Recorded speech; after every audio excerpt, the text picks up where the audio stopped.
Yeah.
Okay. What are you? All right. Right, okay.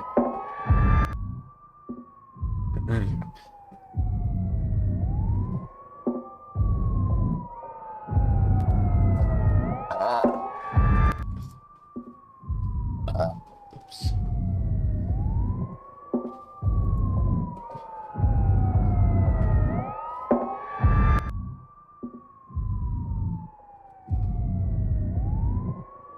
Huh.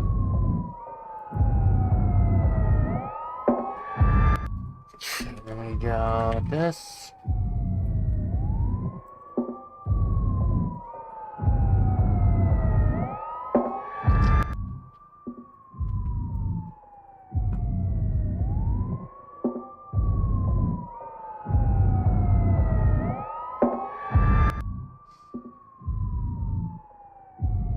Okay. HTTPS no PNG doll from jail. Try free today. Improve your Let's set up incase here. There we go. You FPS found and that. decrease response time.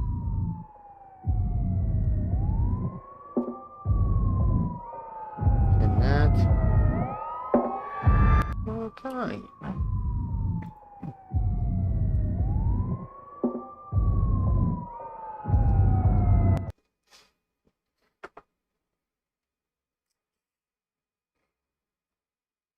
Yeah, mother. Oh, my. My thinking cap on.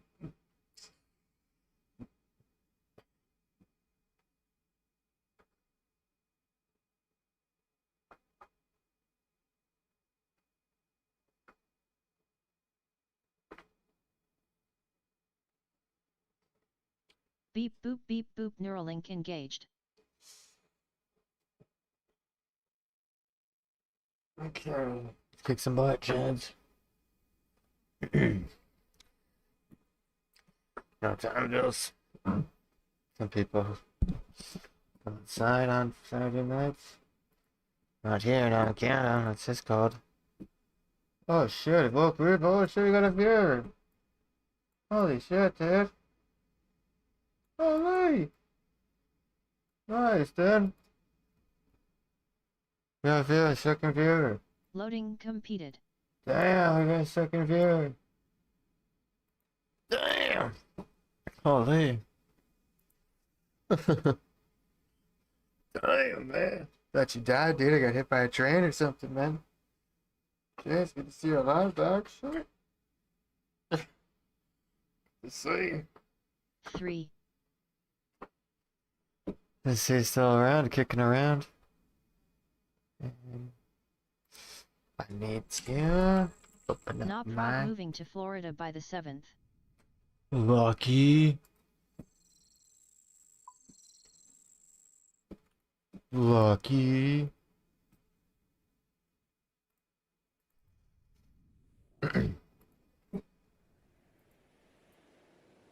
When's the 7th? Oh, nice. That's when I'll be cutting down. That's when I'll be cutting down a tree. Gotta get out of here. It's killing me, man. Hey, man. Yeah. That's what I say about fucking this shit all the time. After she did that to me, it's never been the same. Yep. Yep. Bitches do me. 2. What up, Hill Mama?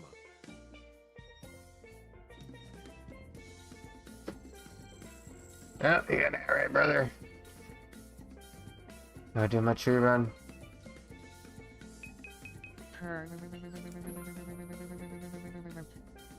Woke Reaper just reached level 10. Damn, man. Holy. Go inside. Holy. Nice, dog.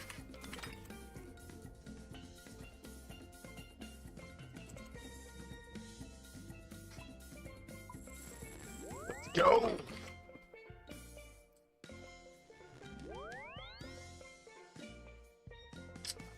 Woot woot. Burp. That makes that sound. Skill.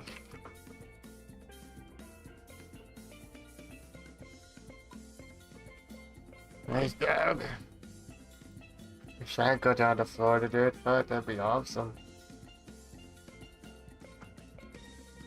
I got everything. That's my fave thing to type FS. Yeah. Spade, I forgot. Yeah, for sure. My hands are so dry. It's my cream.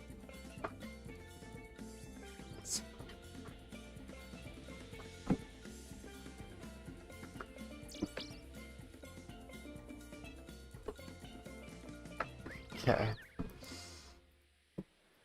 Alright. Let's get this guy. Not the cream. Yep, use cream. The moisturizer cream. The jerk off cream. Jerk off cream.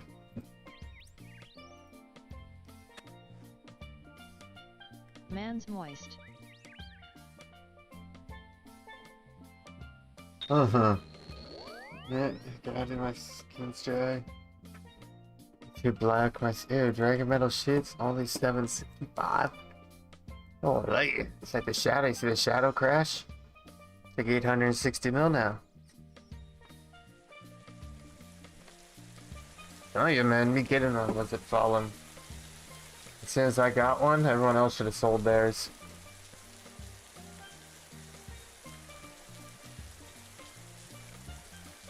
I've not seen any of the market since I left. Oh yeah, that's right, you gave up. Kinda scared, lol. That's right, you gave up on the game. Yeah.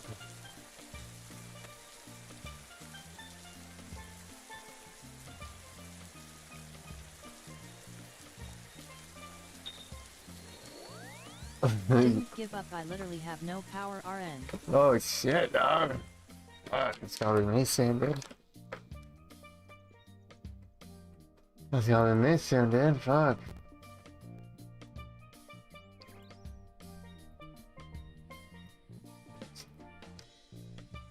That sucks, dog. Shit.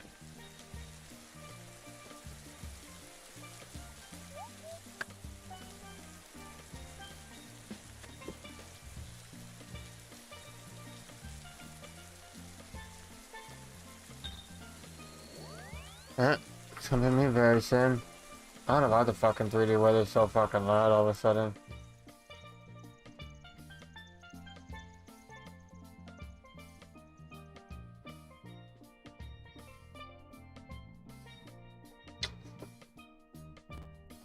Who took your shirt? We can get it back if you want help. Oh, I don't have a shirt here. Fuck that. I got better spend my money on.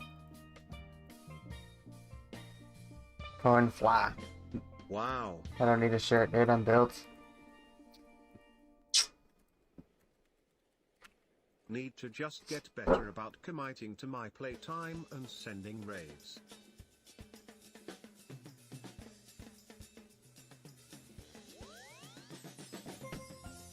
Yeah, Pierce. Canada is cold. Yeah. The King Baldwin need your help. Thanks, heart.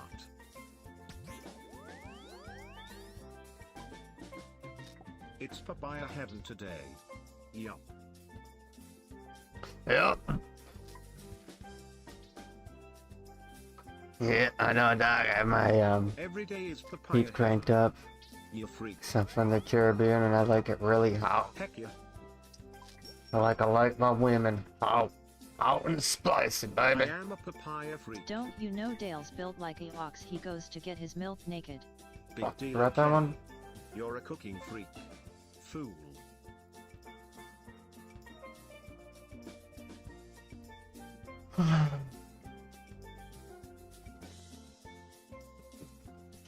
Yep. I am the milk.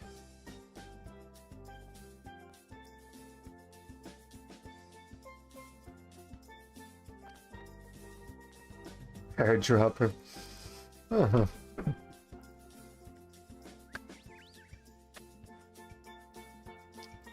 Alright. Back to your regular sketch tree run. Fair white AF. I'm black, dude. I'm black as hell, man. Yeah.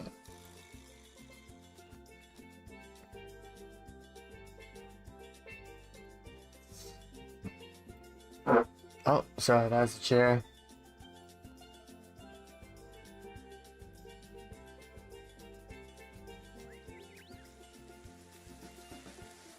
Say it.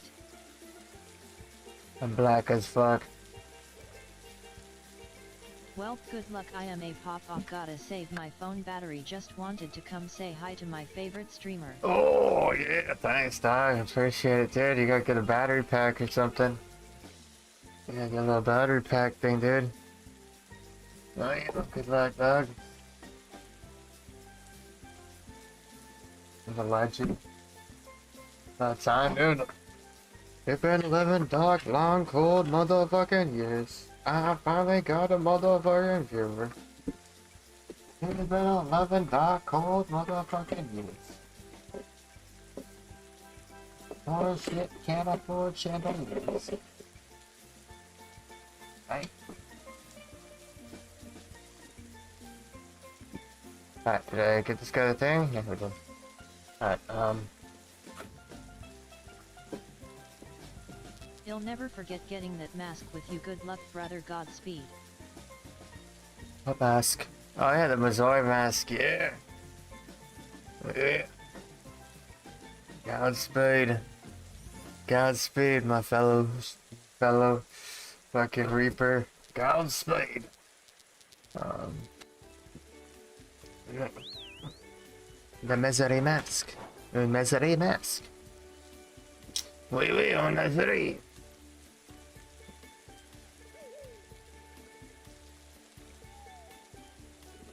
Has work been picking up since last we spoke? No, I just cut down one tree. It's starting to start up slowly. Next week it starts up. Probably like 3 days of work. Like 3 trees that they cut down. Yeah, last week I got to cut down a tree and do some interlocking. But I got some trees this month. And interlocking April 30th. And then apparently a whole bunch next month too. That's when the interlocking job and landscaping job should start. Hopefully.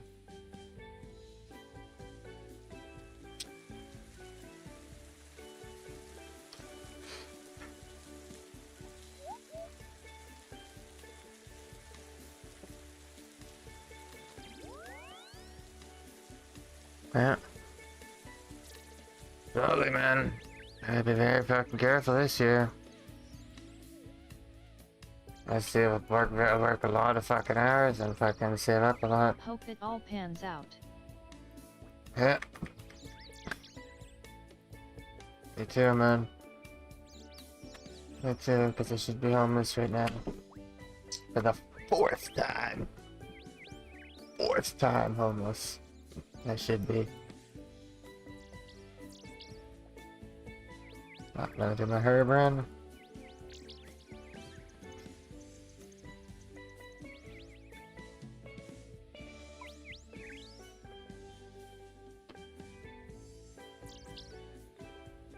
If you were in my region, I could toss a fuck ton of work. I wish, dog. Yeah, I wish, man. I'm ready to work. Fuck. My jobs are slow as hell. Oh, well, they'll be started up in a month. I always have some tree work next week.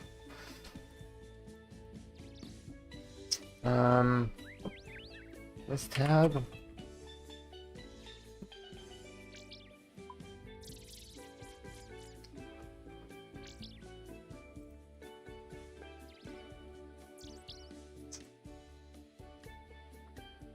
Damn. That's what I need, a fuck ton of it. That's what I need, a fuck ton of it, man. Catch the fuck up on my bills and shit. You're responsible, right? And been homeless, done that, just keep pushing. Yeah.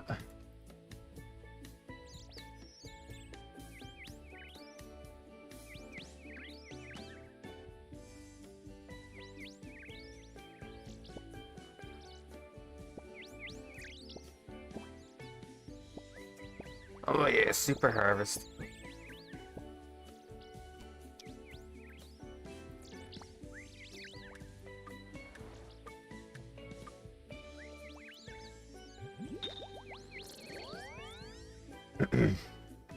Yep.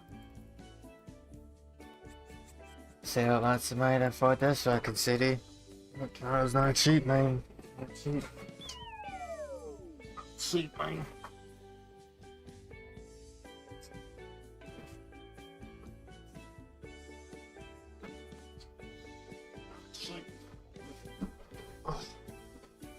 It is not that cheap, my friend. Not very cheap at all, my friend.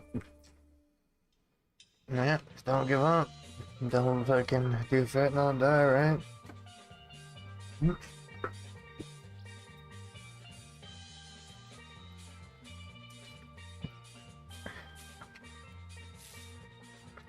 Food poison last time I was fucking homeless, dude. Food poison from the shelter food.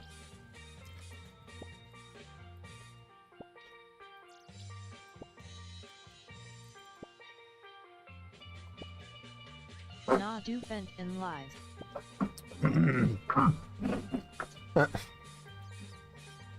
Get banned. What up, mama? Damn.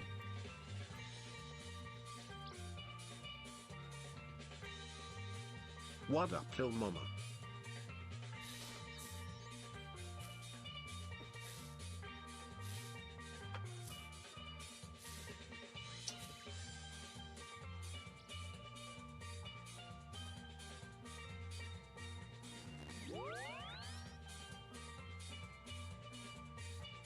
Reminds by blowing such a player, such a swagalicious player. He's talking to her. Oh man, oh man. I'm going to find this. Shit, how do you make a notepad? Wait. Blunt support. Blood support. Holy, thanks, dog. Holy. Jeez. Yeah, some rich viewers. Holy. Thanks, dude. I think 18 days. 18 days until they YouTube pays the 22nd of each month. They'll go to 420 sesh. No, they'll probably go to rent. Nice. Good blood support.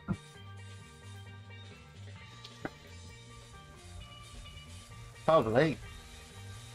I wasn't expecting to only have one viewer today. Jeez.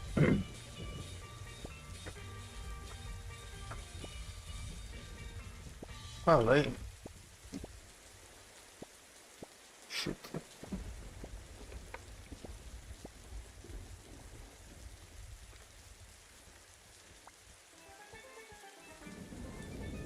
Nice, dog. That helps for like. Much That love, helps. man. I'll hit you up in game later.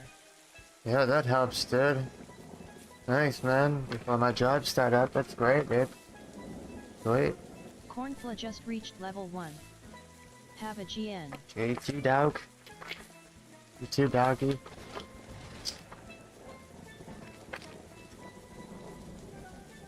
Put this little boost package in this.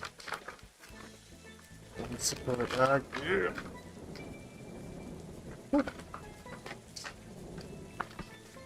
Oh, I can't see. I don't have enough light. Nice. Wait, dude. Professional RuneScape player. Paid to play RuneScape.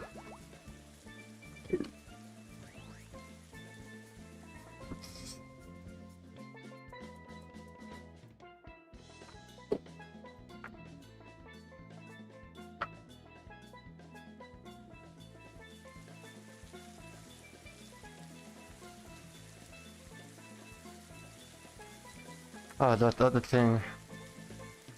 That update on the fucking screen.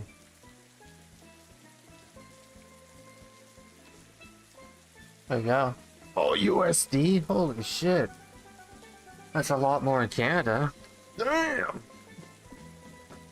10 American dollars? 10 freedom dollars? 10 American freedom dollars? Holy.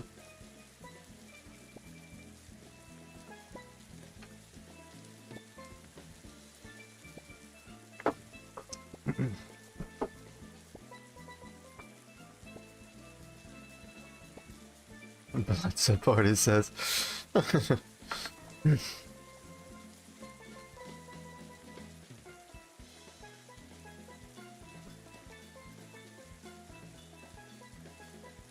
What a legend. A bloody legend.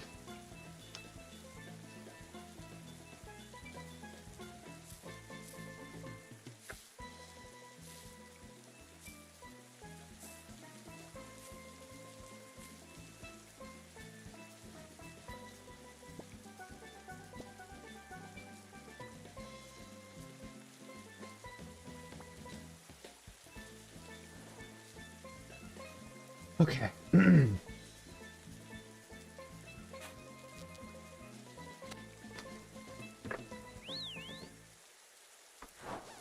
Few more quick stops, Chads. Sweet, dudes.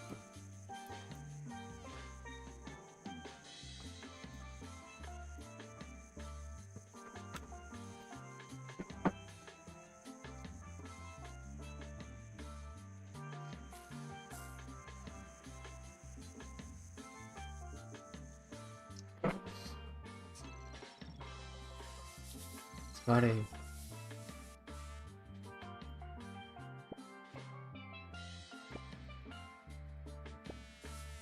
Spam, click on, I'm clicking with spam.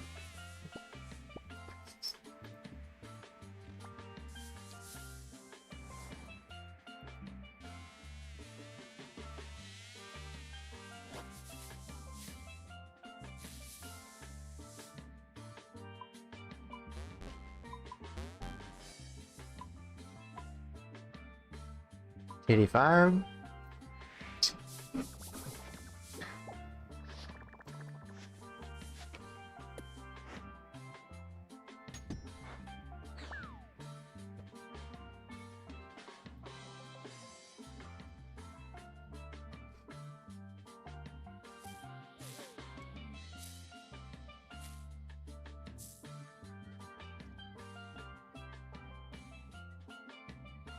Okay.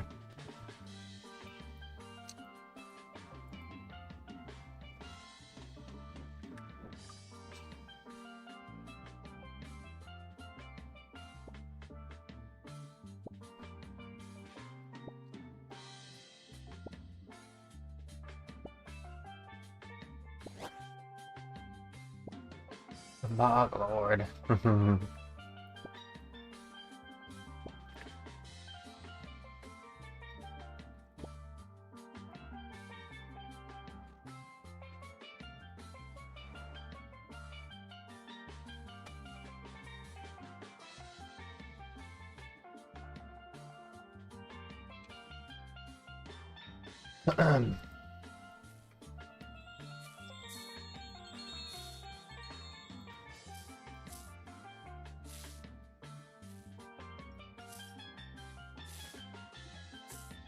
Crab brave. That's crab brave.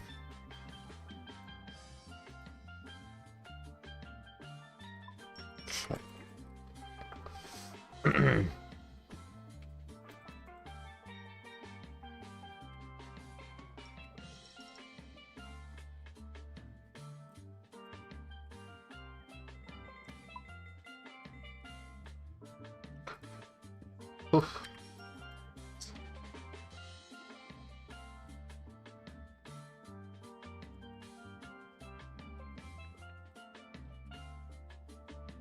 I got more badges.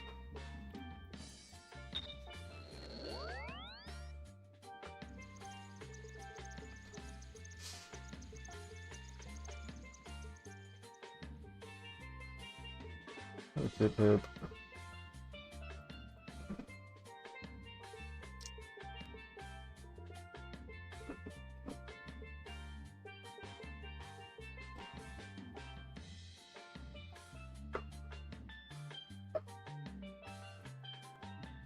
At least 5.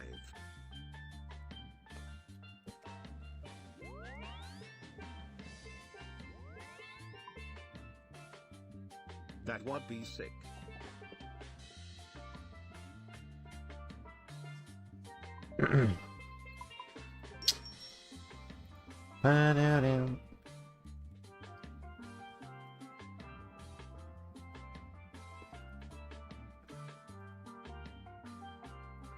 Patty, you look stunning tonight.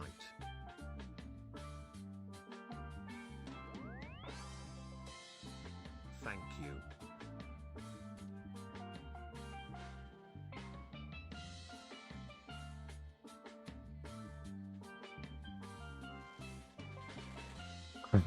That hurt first.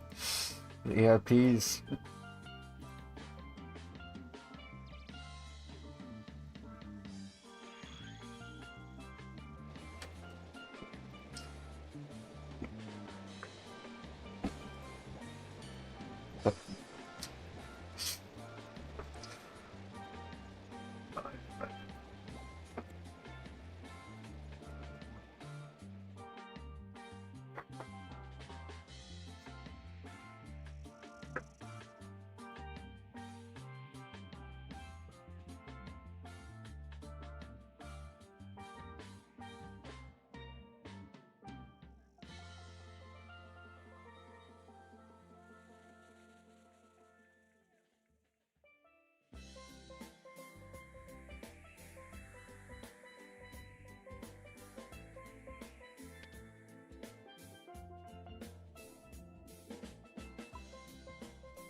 Okay.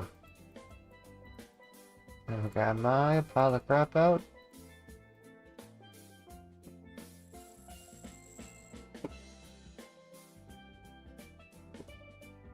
My expensive gears.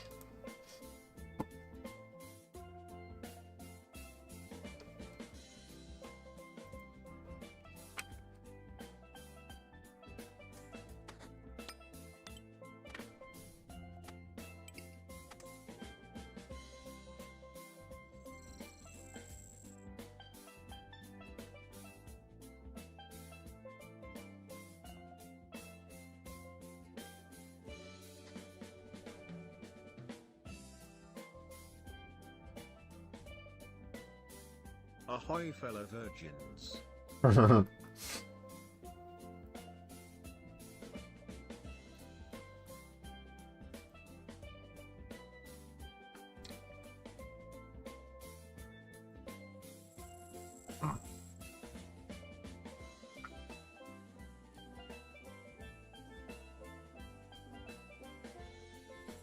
Okay, I'm on to.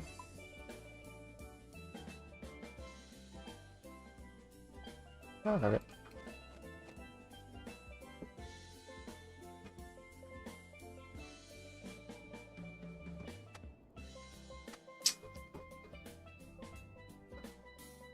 Fuck. That's what I fucking do.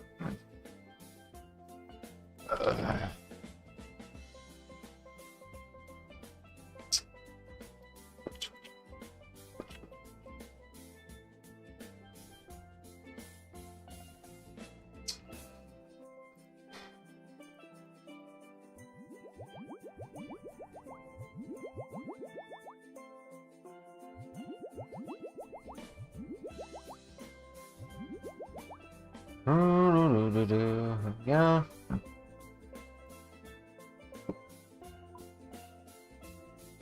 I could use prayers too. I don't need to. Well, I need to use those anyways. I could use fucking prayers. Why is it always on?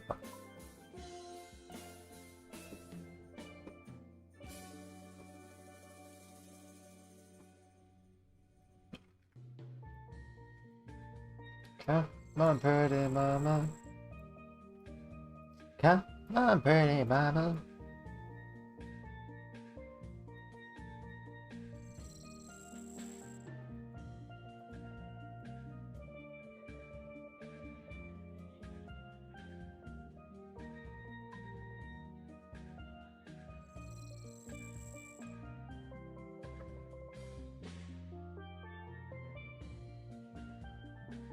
I need a dick.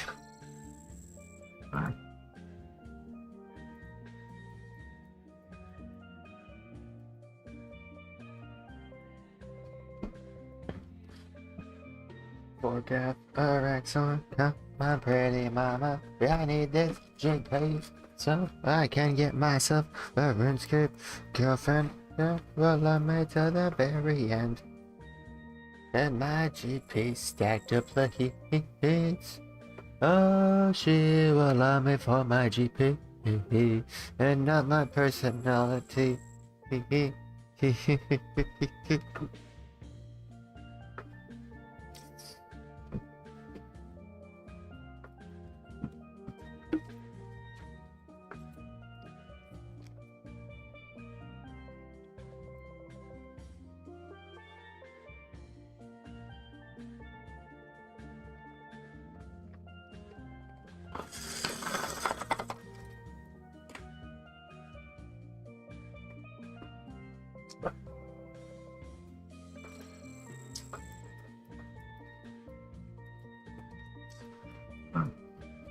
Take one. Scene two. Take one, scene two.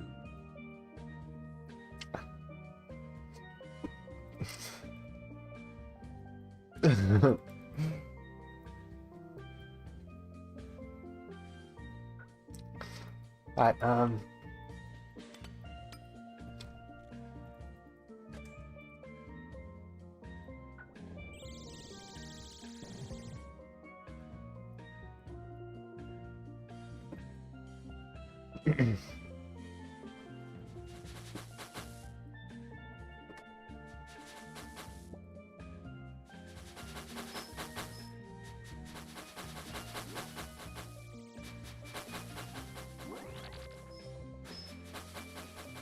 forecast a Raxor, come on pretty mama. I need this GP so I can get myself a RUNESCAPE girlfriend that will love me to the very end.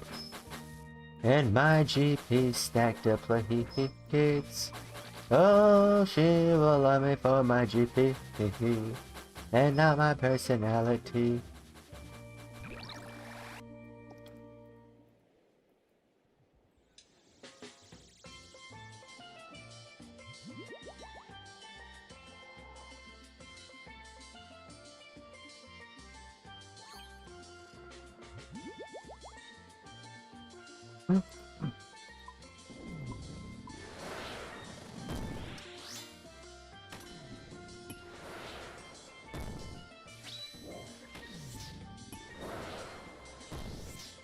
Nice.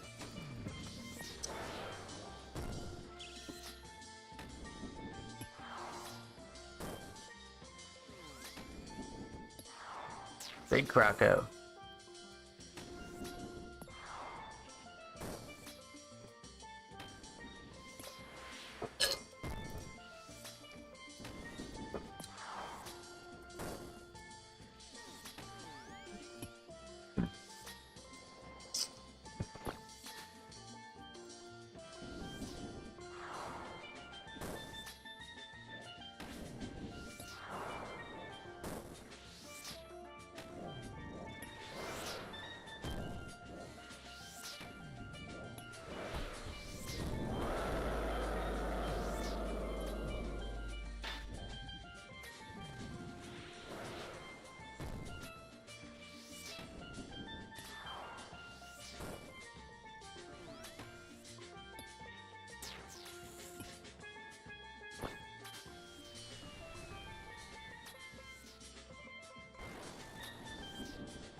Okay. Just raw dog it, baby.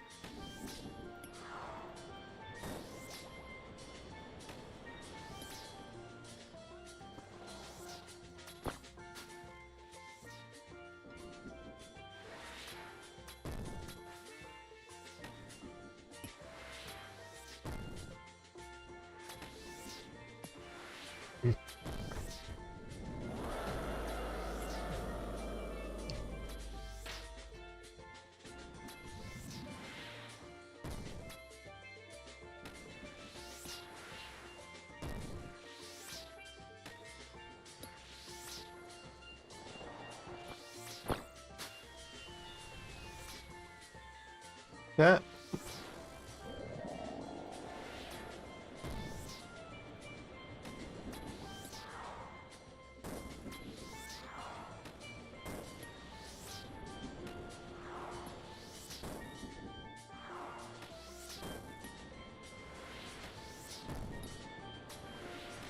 Nice. Can't get me on a gingerbread man.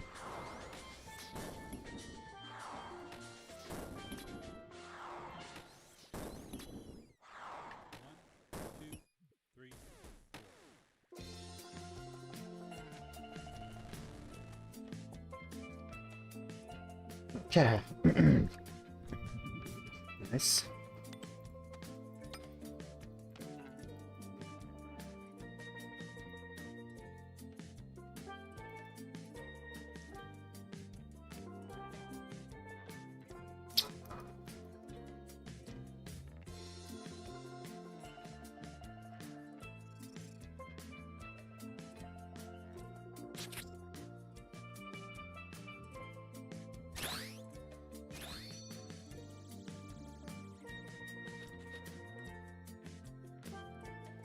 Ah.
Oof.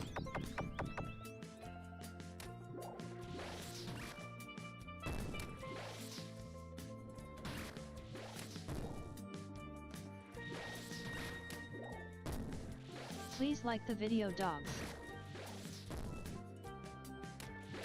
Yeah.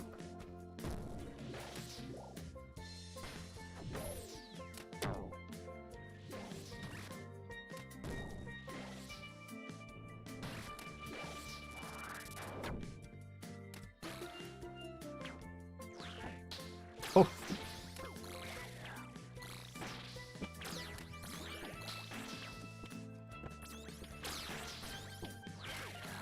Oh, 33.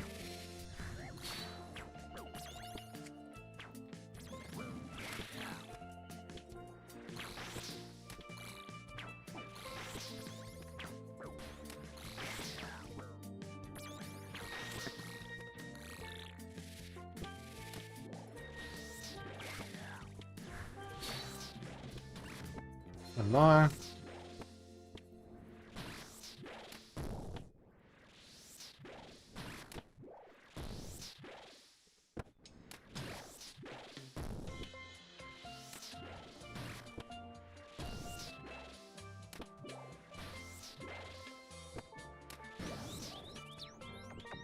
Yeah.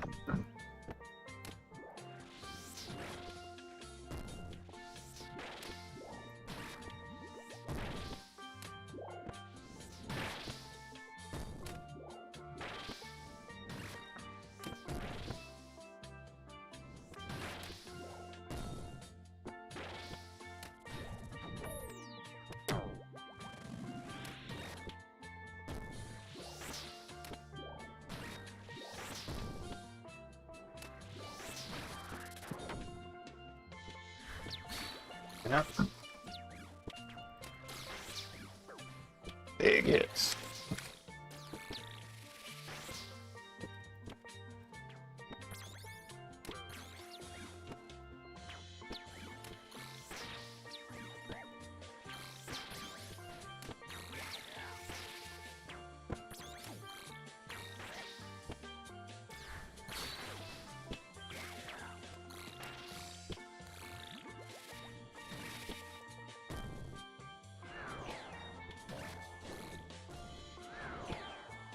That.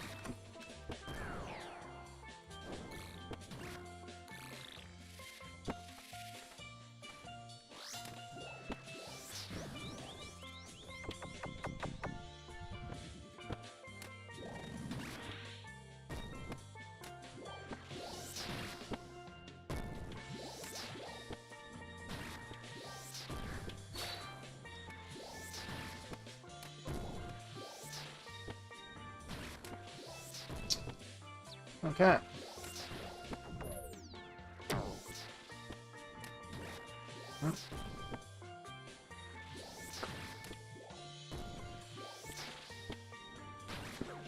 Keep walking, dude.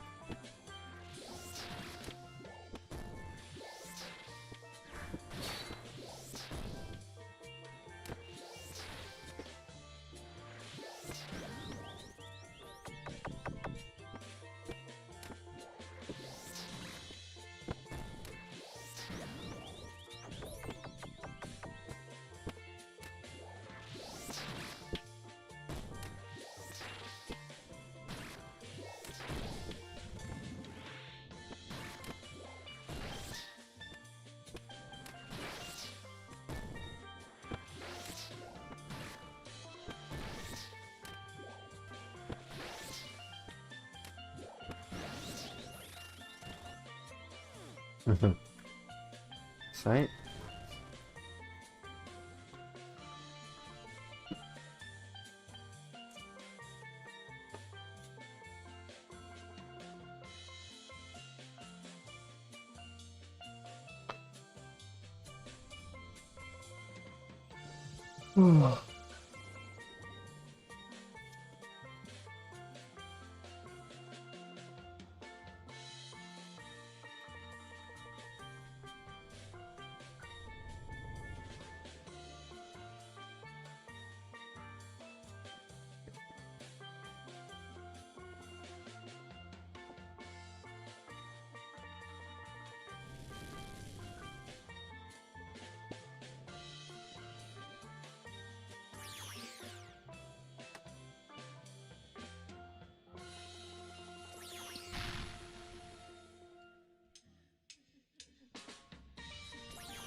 All right.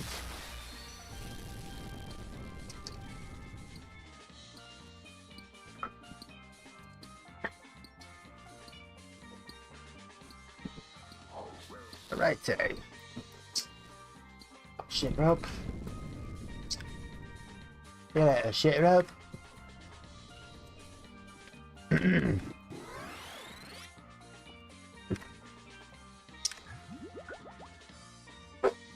Oh, that's the chair.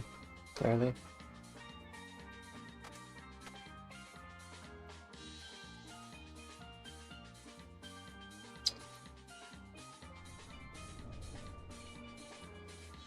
Smelly salts.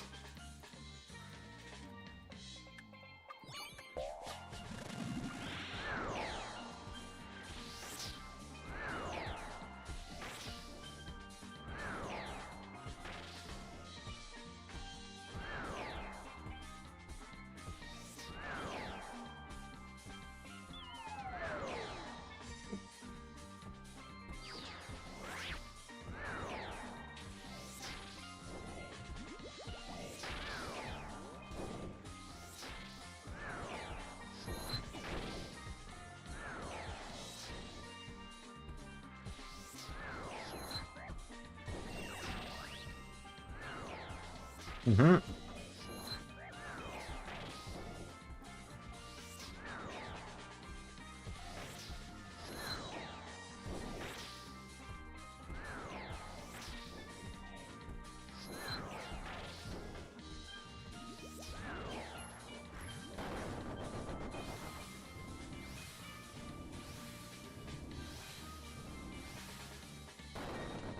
Yeah, then back to white.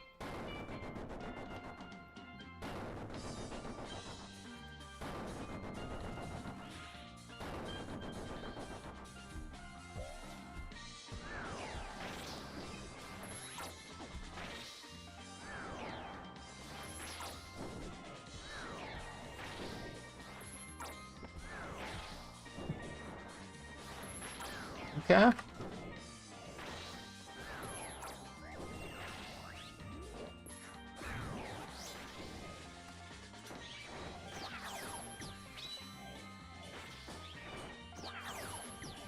Damn.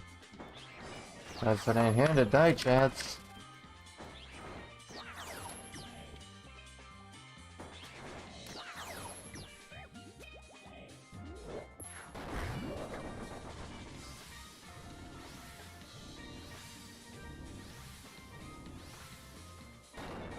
Okay, then black to back. Back to black. Black to back.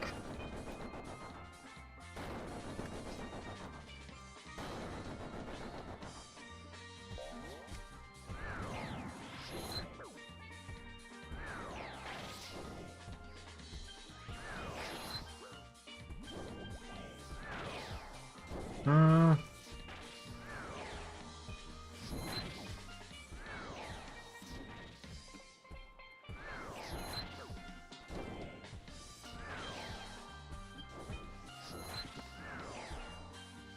Oh, baby, there we go.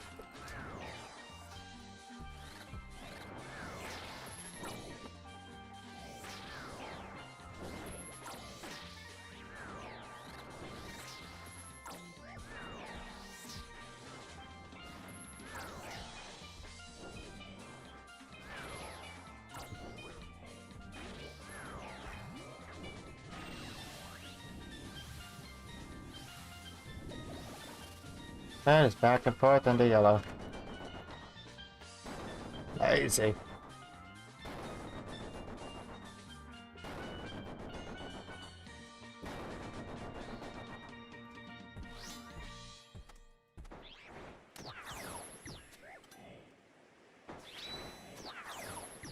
So no god sword hit, chat.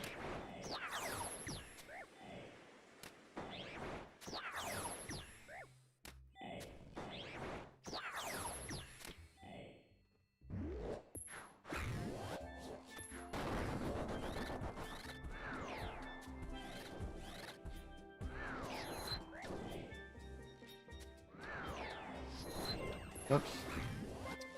The dreaded come phase. The phase that can make or break your run.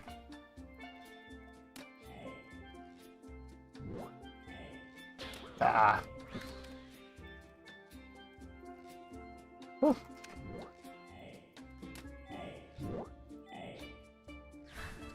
Nice. And the life steal.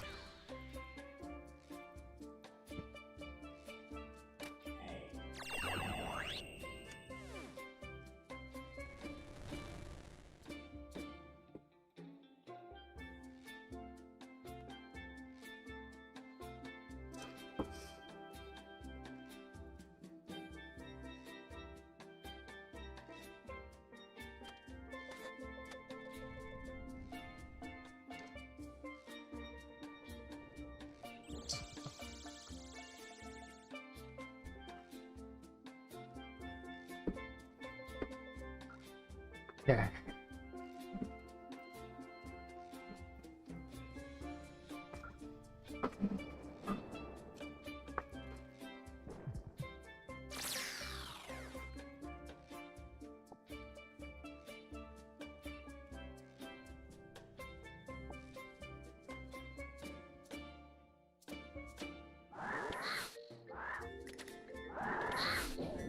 Yeah, I'm a wreck.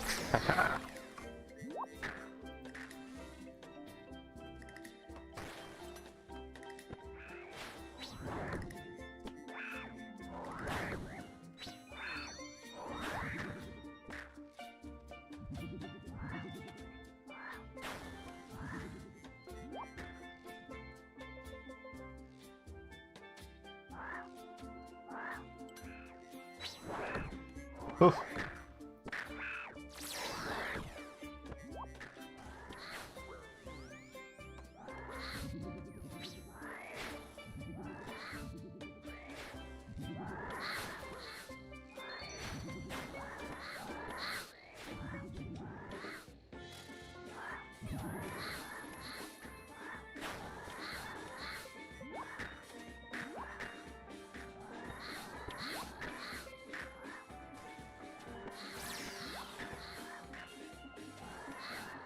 Oh yeah.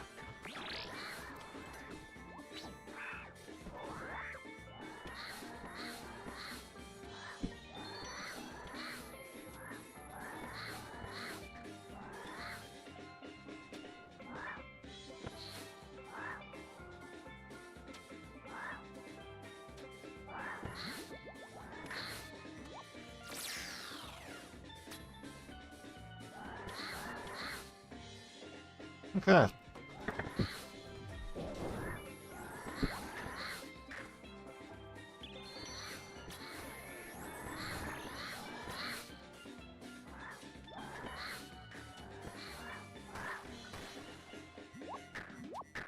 Nice, it's done. There's a bombs to end it.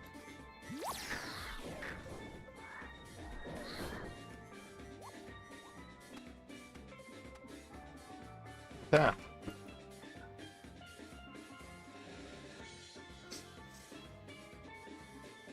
This.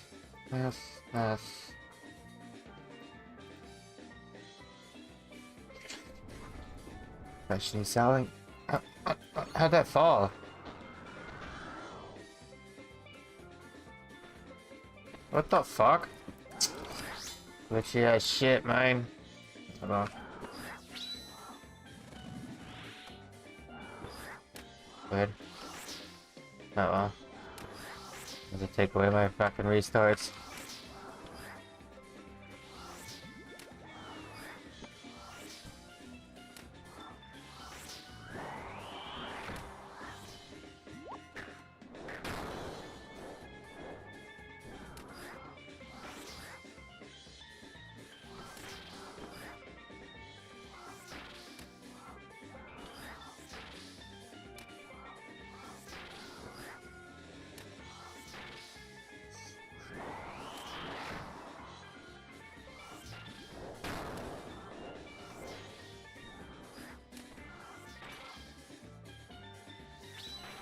Nice.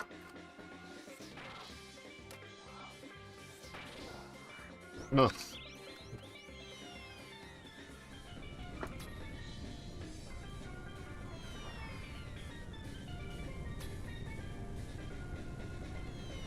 Ah.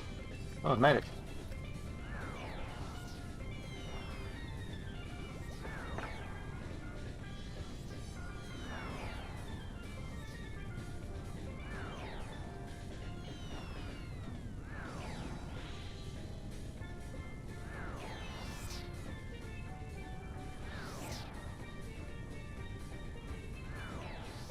One more for content? Oh.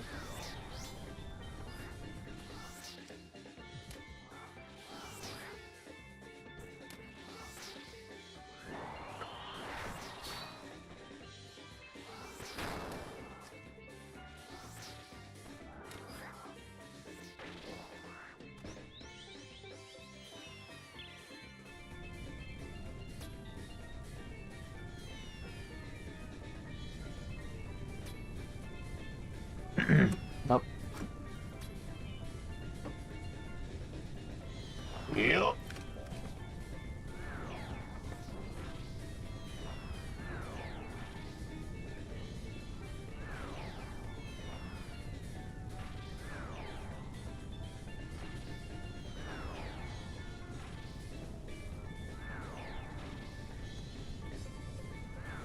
Right.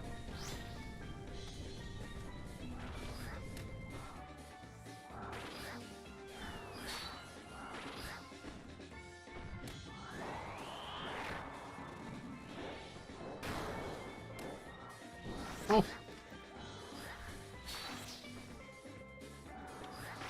You're down, bud.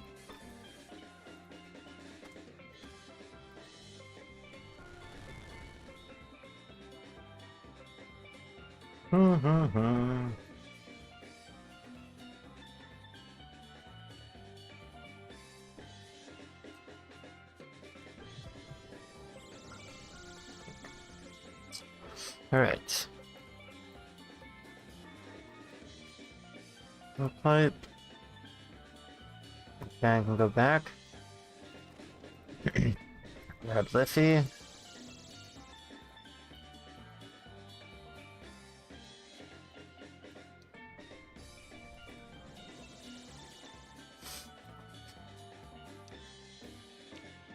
Okay.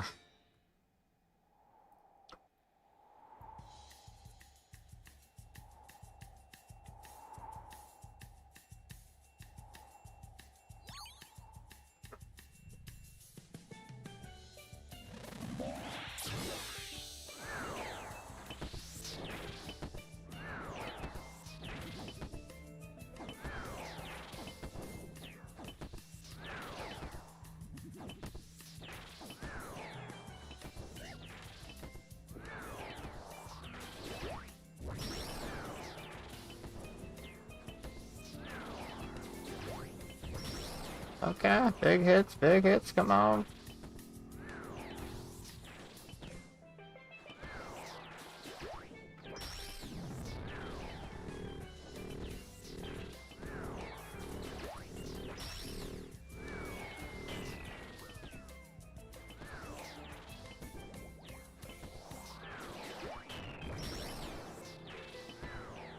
You're done, bud.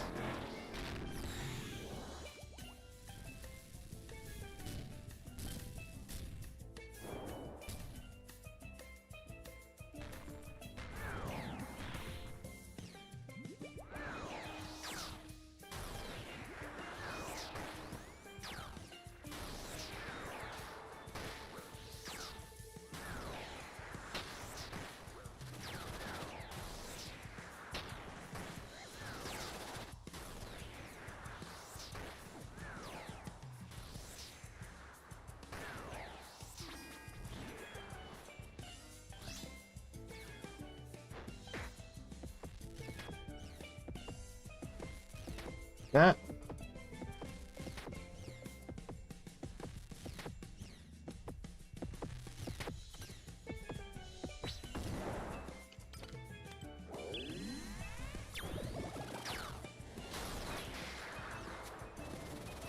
Okay, heal up at the start.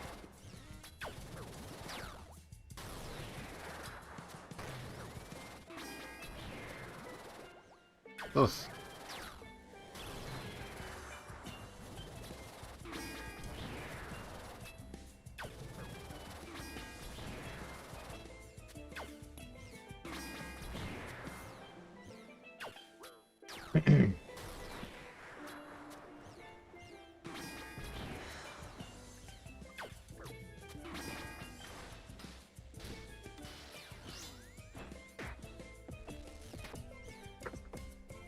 Yeah.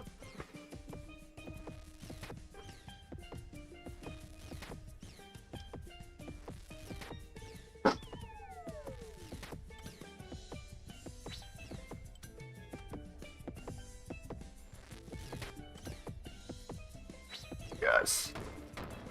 Level down 300, baby. They do it.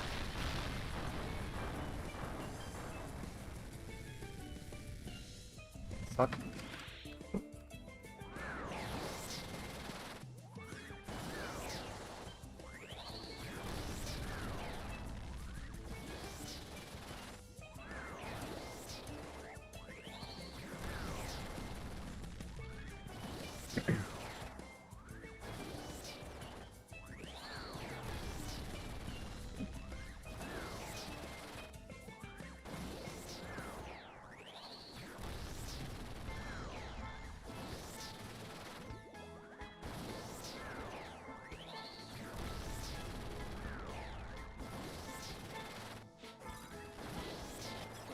Oof. Yeah.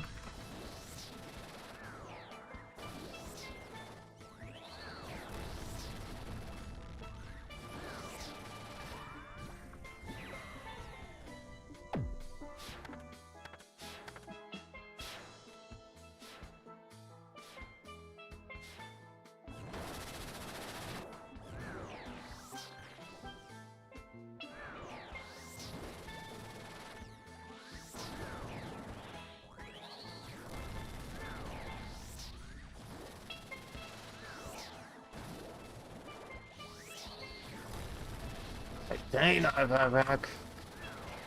Hey, it's time to hit.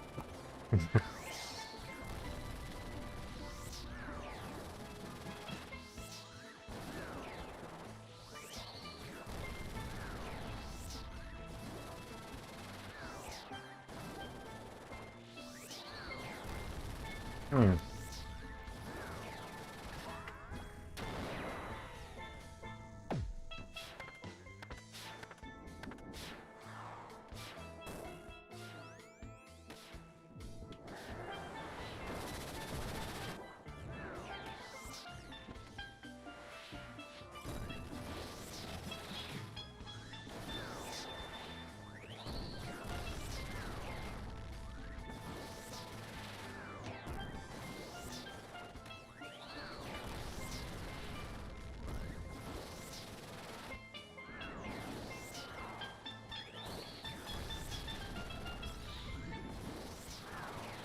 I have to say it broken on me. That rack ain't hitting.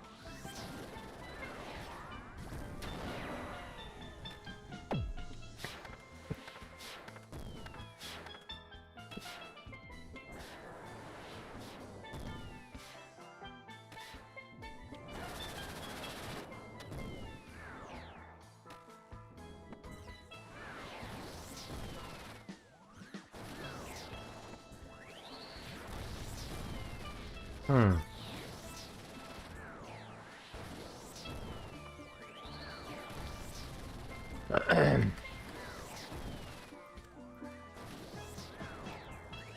Come on, baby.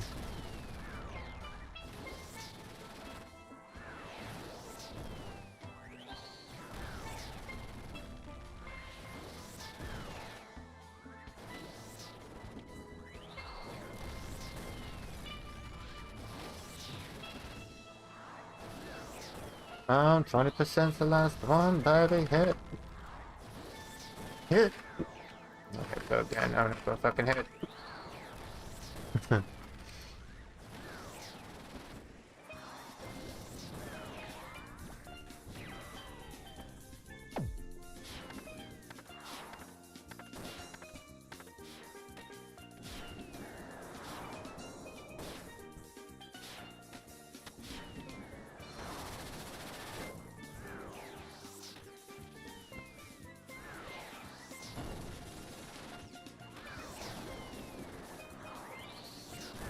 Yeah.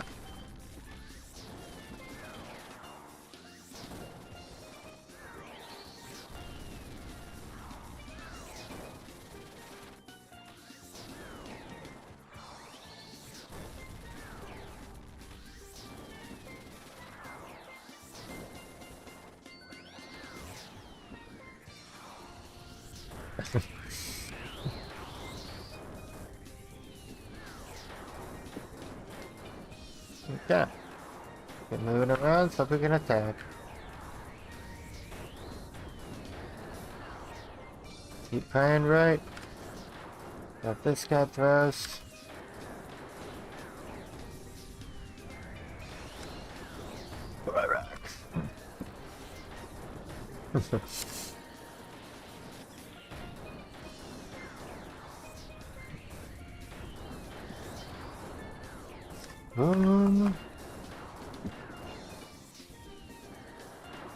No. That's about for that performance. Hmm.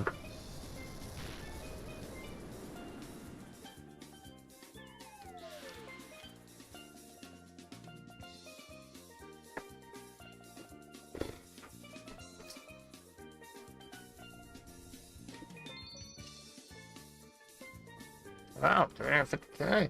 Okay. Okay.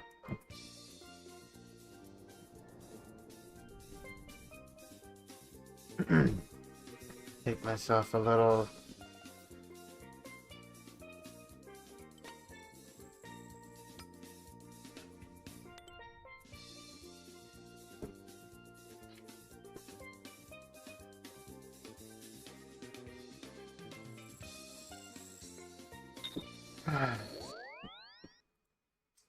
Fucking leaving for a bit.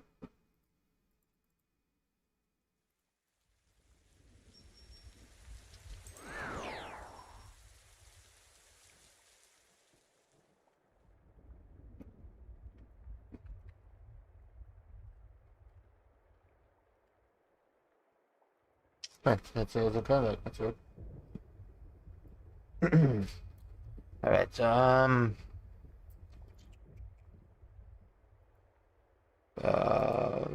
go.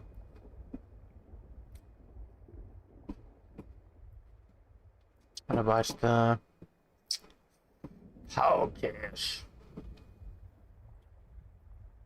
Oh god, that's right.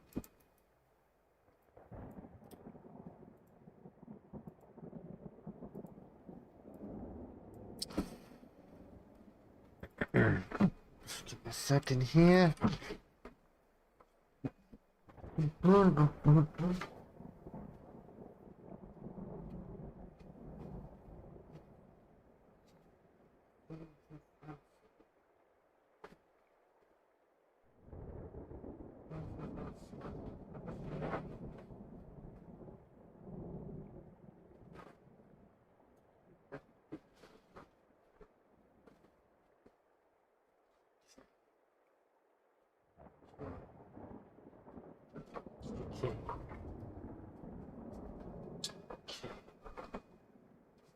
Oh, there's the police signs.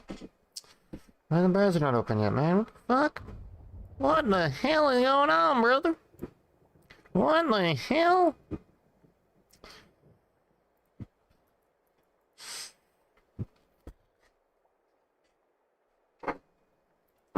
Oops. Like,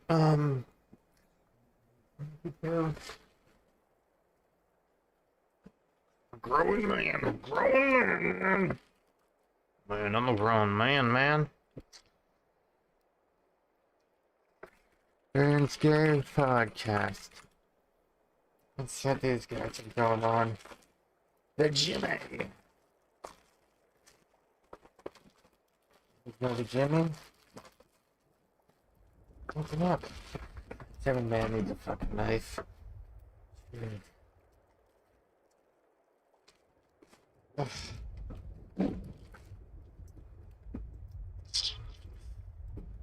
Right,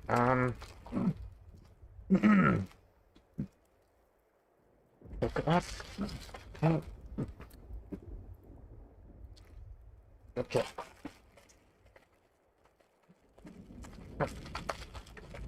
Take a little snacky pill here. Okay, I need to put some water.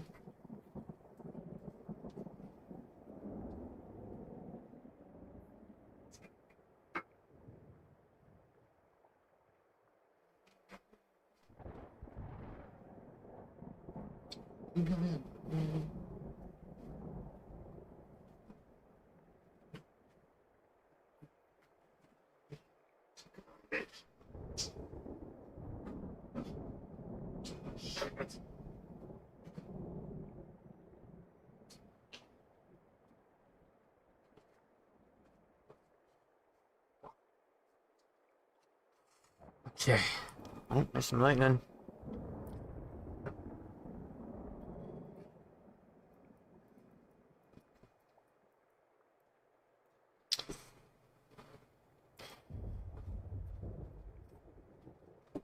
Bow tie.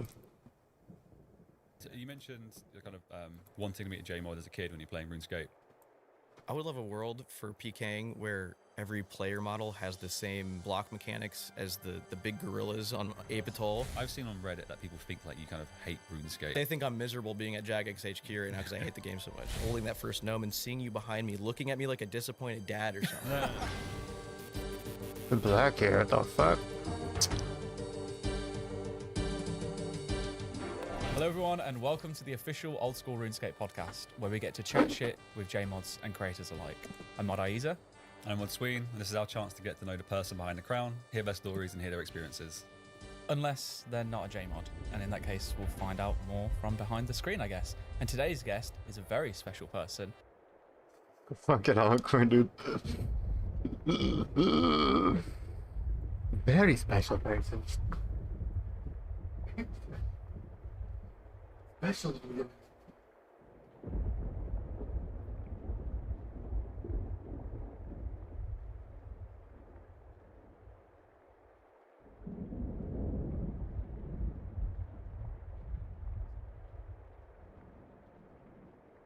Very special little guy.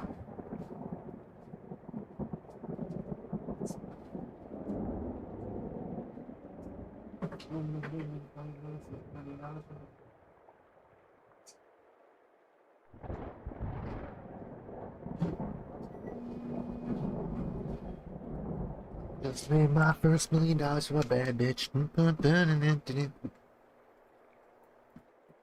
She called me daddy and said it she is the loved one, me. the only Jimmy. Jimmy! What do you mean by very special person? Yeah, I mean, I think you're very special to me. Thank you. Yeah, I was hoping that's what you meant. It is. I treasure that. you and the content that you provide us. It is very entertaining.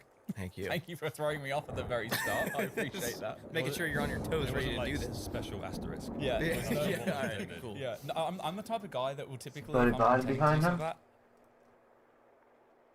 It is openly body right behind him, eh? Fuck. What's this? RS wiki? Okay, that's a wiki. That's some empty body. Openly?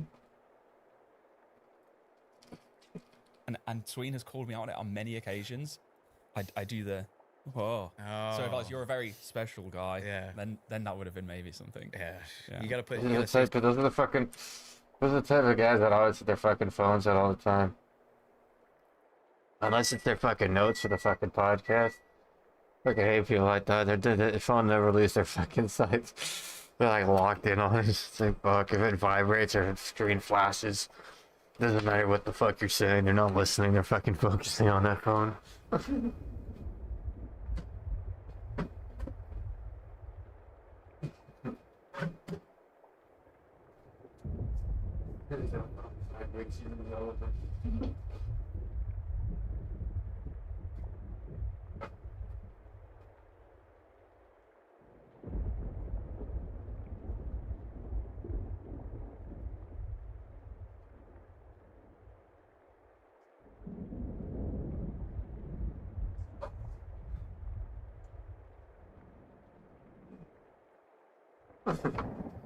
Just leave their phone up all the fucking time so it fucking lights up. They just fucking forget you exist. You just don't exist after that. Your phone is their fucking #1 priority.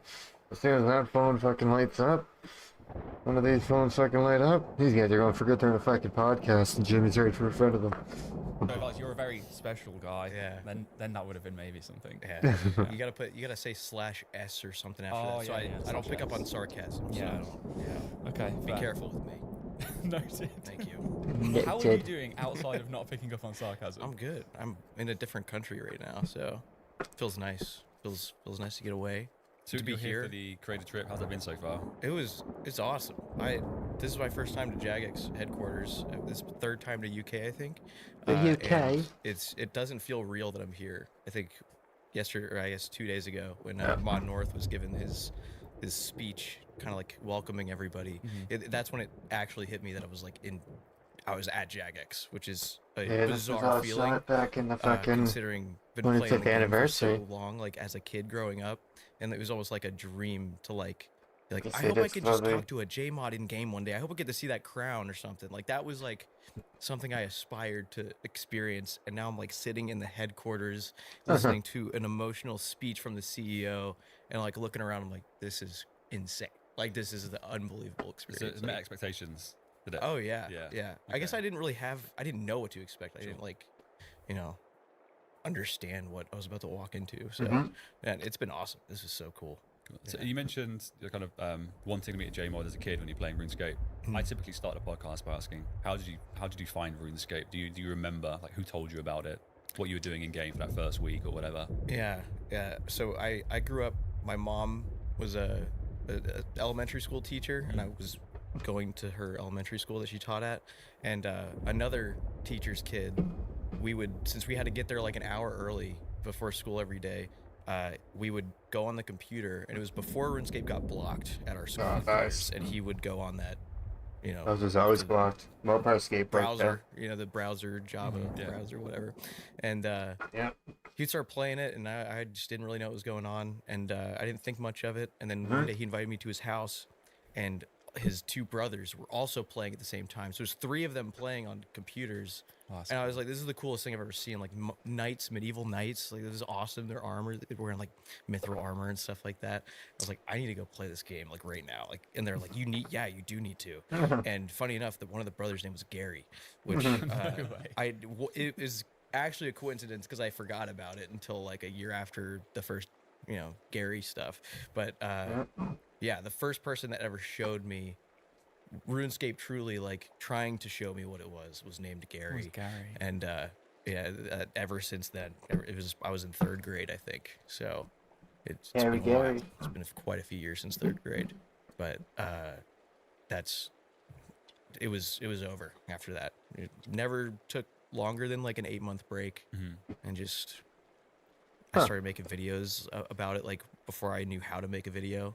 Just recording a screen on a Mac, and just like Did you publish any of those like really early on? they're up there. Okay. They're somewhere, which I will not reveal where. Oh no. Yeah, little prepubescent me talking nonsense, trying to make like the Malcolm trying to in the mimic Middle Tanu guy? show skits. Like, yeah, they're up there somewhere, deep, buried, hopefully forever.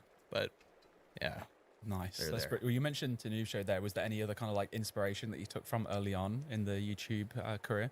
oh yeah, yeah. The Tanoop show was definitely the #1 inspiration. That he was ahead of his time in so many ways. His quality of videos in 2008 rivals 2026 content. Like, it was amazing what he was able to do. He had a whole crew. Like, his filming process. A lot of the guys who Your mother helped bitch. him with those videos are in my community now, who have given me a lot of behind the scenes. Oh, really? Told me a Wow. lot about like just what the process was, Fuck. how he ran things, Was that guy just attacked me the how whole time? intense it was. Like, just The not fuck? really intense, but how amazing it was that he had such an organized process so early on. So like levels of pre-production were high and stuff. Yeah, And then, yeah. Oh, okay, cool. It was so cool. I hope I get to actually talk to him one-on-one. He like logged in recently, like to talk to one of those guys that is in my community, and Wow. he's like, hey, have you ever heard of like Jimmy? Like, we're in his community. He's like, oh yeah, I've seen his videos. I love him. And I was starstruck just seeing his like amazing, man. name in game say that. I was like, that's the coolest thing I've ever seen in my life, because he's the reason I started doing this in the first place. Influenced. So, Nice. yeah, it's a long history. Yeah, his Tanoop show. There was guys back then. It was like Max Boyson was a big one. He used to do those songs, which I think kind of probably rooted some reasons why I got into music with RuneScape in the first place. And it was Max Boyson and Dudefish 15. I think were the two. They were like a duo back then. That was like they were the big ones. And they had a whole community making videos together and doing like RuneScape karaoke. And I loved that so much. I have a RuneScape creator karaoke from I think it was like 2015 or something, like deep in my current channel, of getting like moat blocks, and I think Mudkip helped with it back then. There's a few others, just, you know, singing some Christmas song. But yeah, there's a ton back then that have my stuff is rooted in, that I've taken inspiration from over the years. Nice. What was the question? What were we talking about? Perfectly answered. It was like, what was your Yeah. inspiration outside of the Yeah, TV yeah. show? So you got it. Yeah. Yeah. I really miss the machinima like era and the too. music videos, especially. It's just like we need to bring them back. There needs to Yeah. be more of them. You just mentioned there, I like should the make creator some. karaoke. I would absolutely adore to see a new version of some form of creator karaoke coming through. Maybe I'll get that going again. Yeah, that maybe. was so fun. Yeah. It was such a tragedy. Do you guys remember when the machinima stuff got deleted? Yep. That was probably the biggest tragedy in the history of the internet. Like, I can't believe that much history got just wiped out forever. Just gone. Unrecoverable. Like, our childhoods are gone. Like, there's no way to go get it on DVD or VHS to go like relive it or anything. It's gone. There's no like archive. Like, if it wasn't archived by a fan, it's all gone. Even seeing the way Machinima treated those creators too. It's like awful. heartbreaking. It's 'cause you awful. You didn't get to experience that at the time. Like Yeah. these creators weren't, running social media feeds being like they've scammed me or whatever. Yeah. Yeah. Oh, by the way, before I forget, thank you guys for not sandwiching me between you two. I noticed that format for a while, and I was expecting to go like this the whole time, and You're welcome. very happy now, that I now got me and to Sween just have to do it instead. We're just like, oh, hey. Oh, we need Yep. to both like. If we ever do 2 on one day again, we need to alternate. Yeah. It was killing me. Oh, Just okay, like, fine. yeah, That way. Okay. I just, in the end, to be honest, I just kind of like stopped looking over towards you, and I just kind of like looked this way, and yeah, you. What I will say is, none of the guests. I'll look at the camera to the viewers who were complaining and putting the comments in. None of the guests minded whatsoever. Oh, I would have called you out on it immediately. I think it made it look probably worse than it actually was in reality. Yeah. Because like you're seeing the person on the front cam, and they're like, but Yeah. we were like angled so that you're only really having to move like a little bit. Yeah. Yeah. This is a camera trick to make it look like it was stressful. Yeah, we really wanted to bait engagement, so we're Yeah. like, you know what, we're gonna make this look terribly uncomfortable. Yeah. Come on, YouTube commenters, and you delivered. So thank you. Nice. No, it was not It was a intentional. great set. We've It was changed a it. beautiful set. Yeah, the team did a great job. Yeah. Which goes to show some of the awesome merch we have as well. The visuals, bodies, dude. like the- Oh, folks playing. Oh, nobody's playing, guys. Why are you not botting, man? You're so fully fucking botting on 2 computers, 2 fucking.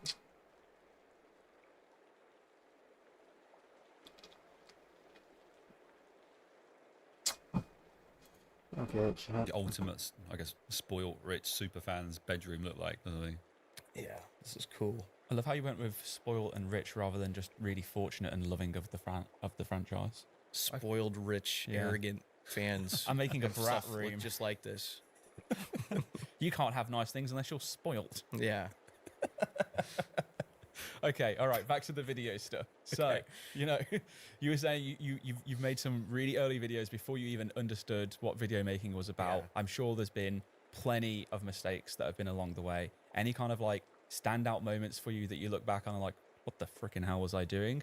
And also a second part to that question is, when did it finally click? Where you felt like, actually, I'm not making all of these mistakes. If you were, maybe you were always perfect. Yeah. But yeah, getting to the always point where perfect. you're like, yeah, Absolutely. this is a thing. I can make this happen. I always tell people that are starting to make videos, like whatever you make now, Mhm. even if they're really good at it, they're going to look back in a year and go, what was I doing? Yeah. Like, what was that? I think I think it might be the most viewed video now on my channel is the Why People Play RuneScape, which I've recently renamed to Why People Played RuneScape, or why, past tense, since it was in 2020. But it was my most viewed video by far. It was like, it was crazy. And I can't rewatch it anymore. Like, I refuse to watch that. I watched it once because I think Oda Block like reacted to it or something like 2 years ago or something, and I was watching back and I'm like, this is awful. Like, this is, I cannot believe this many people tuned in and watched this atrocious video I put together. And but at the time, I remember feeling so proud of it. It was actually a college project. Like, I did that my senior year as like my like cornerstone or whatever, and published that. And Holy shit. the amount of Yeah, fuck it. mistakes that I noticed in the first 30 seconds, I was like, why would I ever do that? Why did I think that was funny? Why did I put it like together like that? So I always try and tell people that are getting into making videos that no matter what you make, just make something now. Yeah. Make something you're proud of. Because you're not going to be proud of it 2 years from now. You're going to be like, I've improved so much since then. Like, that's crazy. It must be a good feeling as well, though, right? To be able to look back and think, Yeah. what you were proud of 5 Definitely. years ago is now completely subpar to your standards. Yeah. And of course, me and my friends, we mess with each other about it too. Like, sometimes we'll send settled some of his early, like his original maxed UIM series Yeah. of just like his thumbnails back then and stuff. Yeah. Just like, you remember when you did this? Like, that was you. Yeah. Like, we all do that to each other. Like, send each other like our really silly like thumbnails and just the way we all used to make videos because of how far we've come. We're all like, they're proud of each other, So. Good. Yeah, I mean, there's always room to improve. There's always someone that you can like look up to, even if it's not in the RuneScape creator space. There's so many creators that are able to inspire new ways of making something awesome, and I think a lot of the creators that are in our space look to other communities and stuff to see how they can improve, and it works. Like, we have probably us and Rust probably have the best creator space. And we've been in season crossover too, which is great. Yeah. And I know there's the biannual like RuneScape event as well. That people Yeah. it's always quite fun to watch. Yeah. I hope that comes back. I really hope it comes back. They're That's so they're much they're fun. they're in talks about it. I think after this, people brought it up a lot. Yeah? Yeah. There's some Good. Rust people here this week that were like, "Hey, skill specs, Yeah, like yeah. you can run that back, please." I have his number now, so I'm going to send him a text. Yeah, Like, hey, let's get it sorted. yeah, It's like more formal than a DM, isn't it, these days on Discord? You get a Discord DM, it's just normal conversation. Yeah. Just chatting to people like I would in Yeah, real life. it's weird. A text message? yeah, Can't ignore that. yeah. But, Intrusive. Yeah. so unrelated, but just remembered this last night of Soup. He reminded us of the old YouTube private message system that used to exist, and that's how the original like creator communication used to happen. And I think Soup was talking to Bodhi last night about like, Soup Yeah, was like, I Discord took remember that over. messaging you in the YouTube private messages, and he's like, I need you to confirm that we did that because I don't remember if it's real. And Bodhi's like, yeah, no, it's real. We should talk through that. It That's was like crazy. it was very untouched system, like it was so outdated. It's not even there. Yeah. Those messages aren't even archived anymore. They got rid of it. But I didn't even know it was a feature. to be Yeah, honest, So, yeah. I remember trying to look for. There was a creator I really looked up to, who used to make a Daisy animations, like hand drawn Daisy animations, Huh. and I remember reaching out to them to ask about their microphone and stuff. And I thought it was through email, so I was always looking back to those emails to see if I could find my original questions to them and stuff. And I realized it was in the YouTube private message system, and they're gone. I can't look back to see what he said. But that's how I remember it was real, because it was through that. And I was always trying to message creators, like when I was a kid, trying to like see if they'd reply, but no one ever replied. Yeah. I've got a bunch I want to ask you based on your answer to Aiza's question. Mm. So you published that video that kind of, and that got quite a lot of views at the time, but you were still, that was kind of in a college project. The why people played RuneScape Yeah. video. Yeah. And you were making videos prior to that too. So but when was like the point in time when you became, I guess you maybe stopped thinking of yourself as like someone in college making videos and you became like a YouTuber making content? Was there like Is it a college? moment?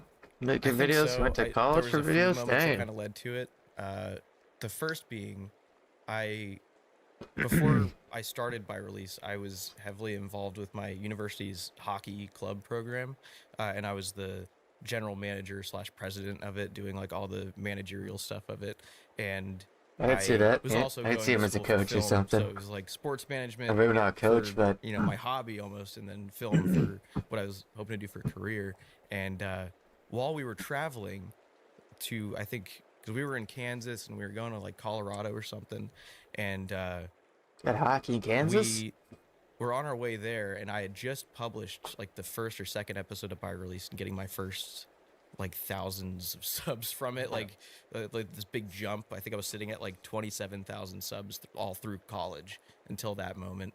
And then we started heading to Colorado, and I remember I was driving myself there, like following our team's like van and stuff, because I was carrying a bunch of like personal stuff. So I was like, oh, just drive myself, it's not a big deal.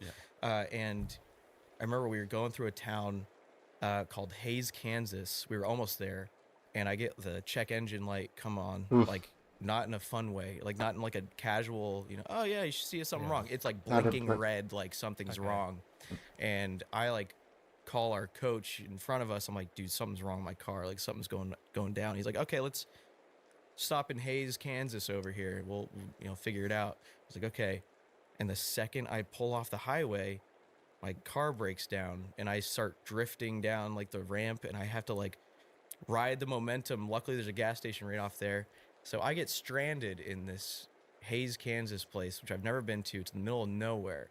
And the rest of the team, they got to keep going. They got to get to Colorado. Yeah. So I'm like, well, good thing not good thing I drove myself, but like, good thing they They have can their own carry on, place, yeah. So I had to stay there by myself. And I remember being in a hotel alone in the middle of Kansas and just thinking to myself, watching like my sub count like go up, watching all these comments come in, and I'm like, this is what I want to do. I don't want to do this sports management stuff. Like, this is what it is. Like this epiphany I had breaking down in the middle of nowhere, and watching comments come in, people saying how much they were looking forward to the next episode. And I was like, okay, this means something. Damn. Surely this is like a sign of some sort that I need to like pursue this. And then I did. I focused solely on making By Release, and not even thinking of it as like a full-time thing yet. I actually didn't believe I could do it full time for quite a while. Yeah. Because that was actually my junior year of college, and I kept going through all the way till through senior year making by release, and it got to a point where I remember I actually watched a Sir Pugger video, and he was doing like a sponsorship for some like energy gum. Like I was just like, where did you find that, dude? Like I messaged him like, what was that about? Like, do you reach out to these people? He's like, no, I have someone do it for me. I was like, oh, okay. I was like, can you introduce me to that guy? So I met my current manager Connor through that, and just started talking to him, and he got me like my first sponsorship. It's like Raid Shadow Legends, whatever. Yes. And it was like awesome. I'm making money from YouTube. That's such a dream. That's cool. And he's like, I remember talking to him about it, and he goes, if you wanted to, you could do YouTube full time. I'm like, no, shut up. That's stupid. This isn't enough. He's like, no, trust me. If you continue to get these views, you continue your series, we could make this full time. Like you could become full time. And I was like, whatever, dude. And then COVID hit.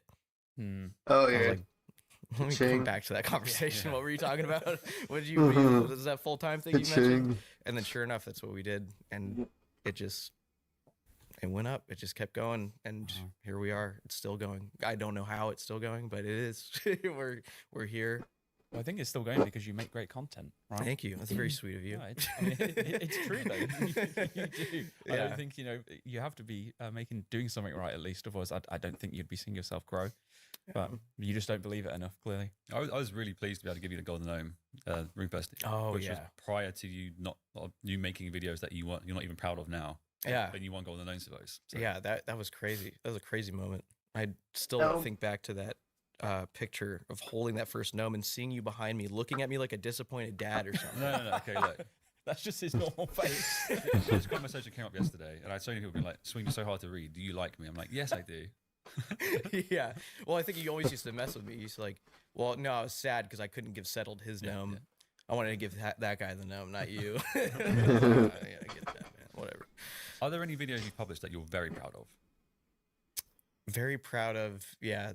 I mean, I guess like the most recent one that I'm like really proud of is the new addition to the Why People Play RuneScape. Yeah. Because I was so excited to, kind of redeem what I wasn't proud of anymore with that initial one, and because it was such a big year for RuneScape of people trying it, all the WoW guys coming over, breaking the record numbers, and it was such a good time being able to talk with all the WoW people, especially to see why they came over, and being able to like kind of piece the puzzle together to tell everybody really why people were playing it. For the first time, having like an actual selection of people to talk to get real, true new player perspectives, and just really nail down the points of why people played. Because that first one, I was just like bullshitting. I was like, all right, this is why, Iron Man, and they like numbers, so it goes up here.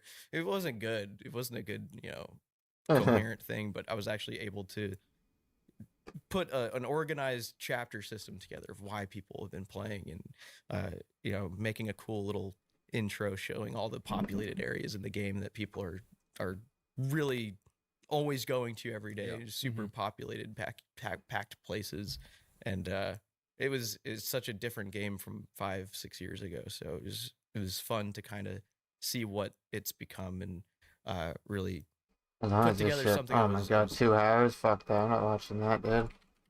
I think it's that fucking long. Holy. Holy.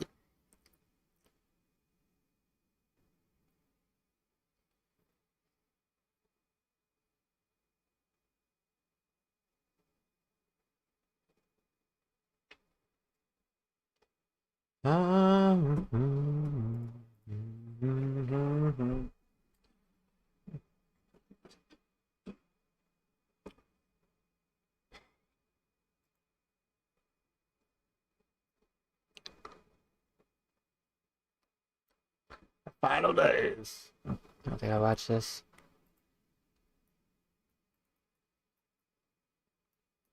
March 25th, 2004. We've added dueling for members to RuneScape 2. Dueling takes place in the new duel arena northeast of Al Kharid. When you challenge someone to a duel, you will be given a dueling options screen, so you can determine between yourselves the stake for the duel and the type of duel that you wish to have.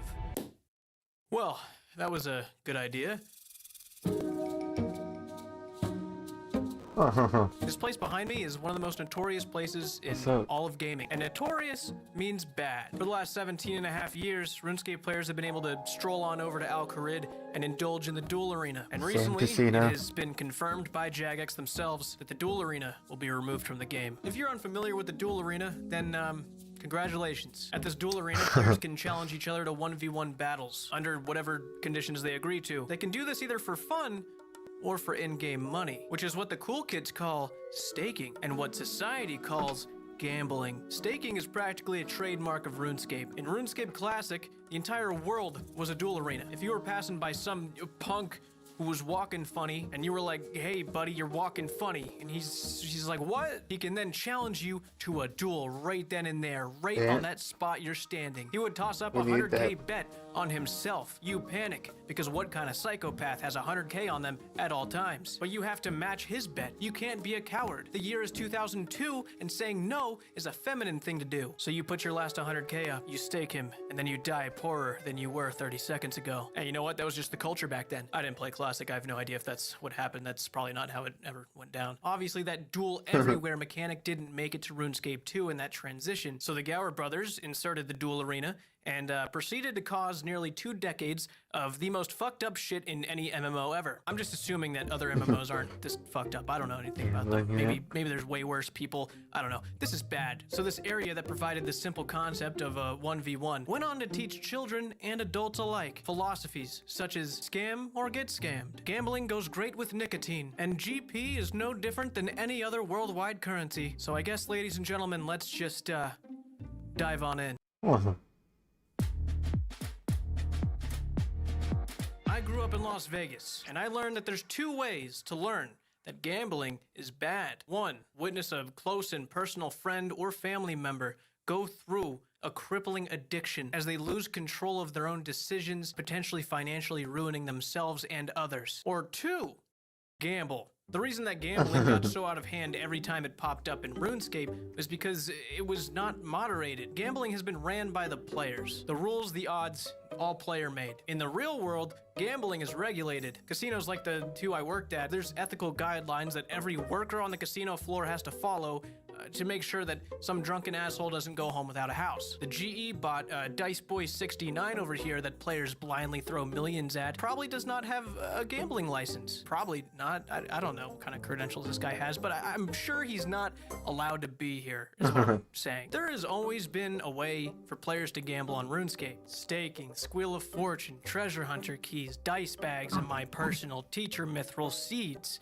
for flower games. My time spent hosting in 2012 taught me a lot of lessons that I never forgot, that I remember to this day, and I was extremely lucky to have gotten out before it got too involved in my personal life, like it did for so many people that I was around every day. When gambling becomes an addiction, it's wild seeing how quickly that can take over your brain and cause you to make decisions you'd never make. As much as I'd like to go into detail about my time as a flower host, we'll do that another day. Today's about the duel arena and not the flowers.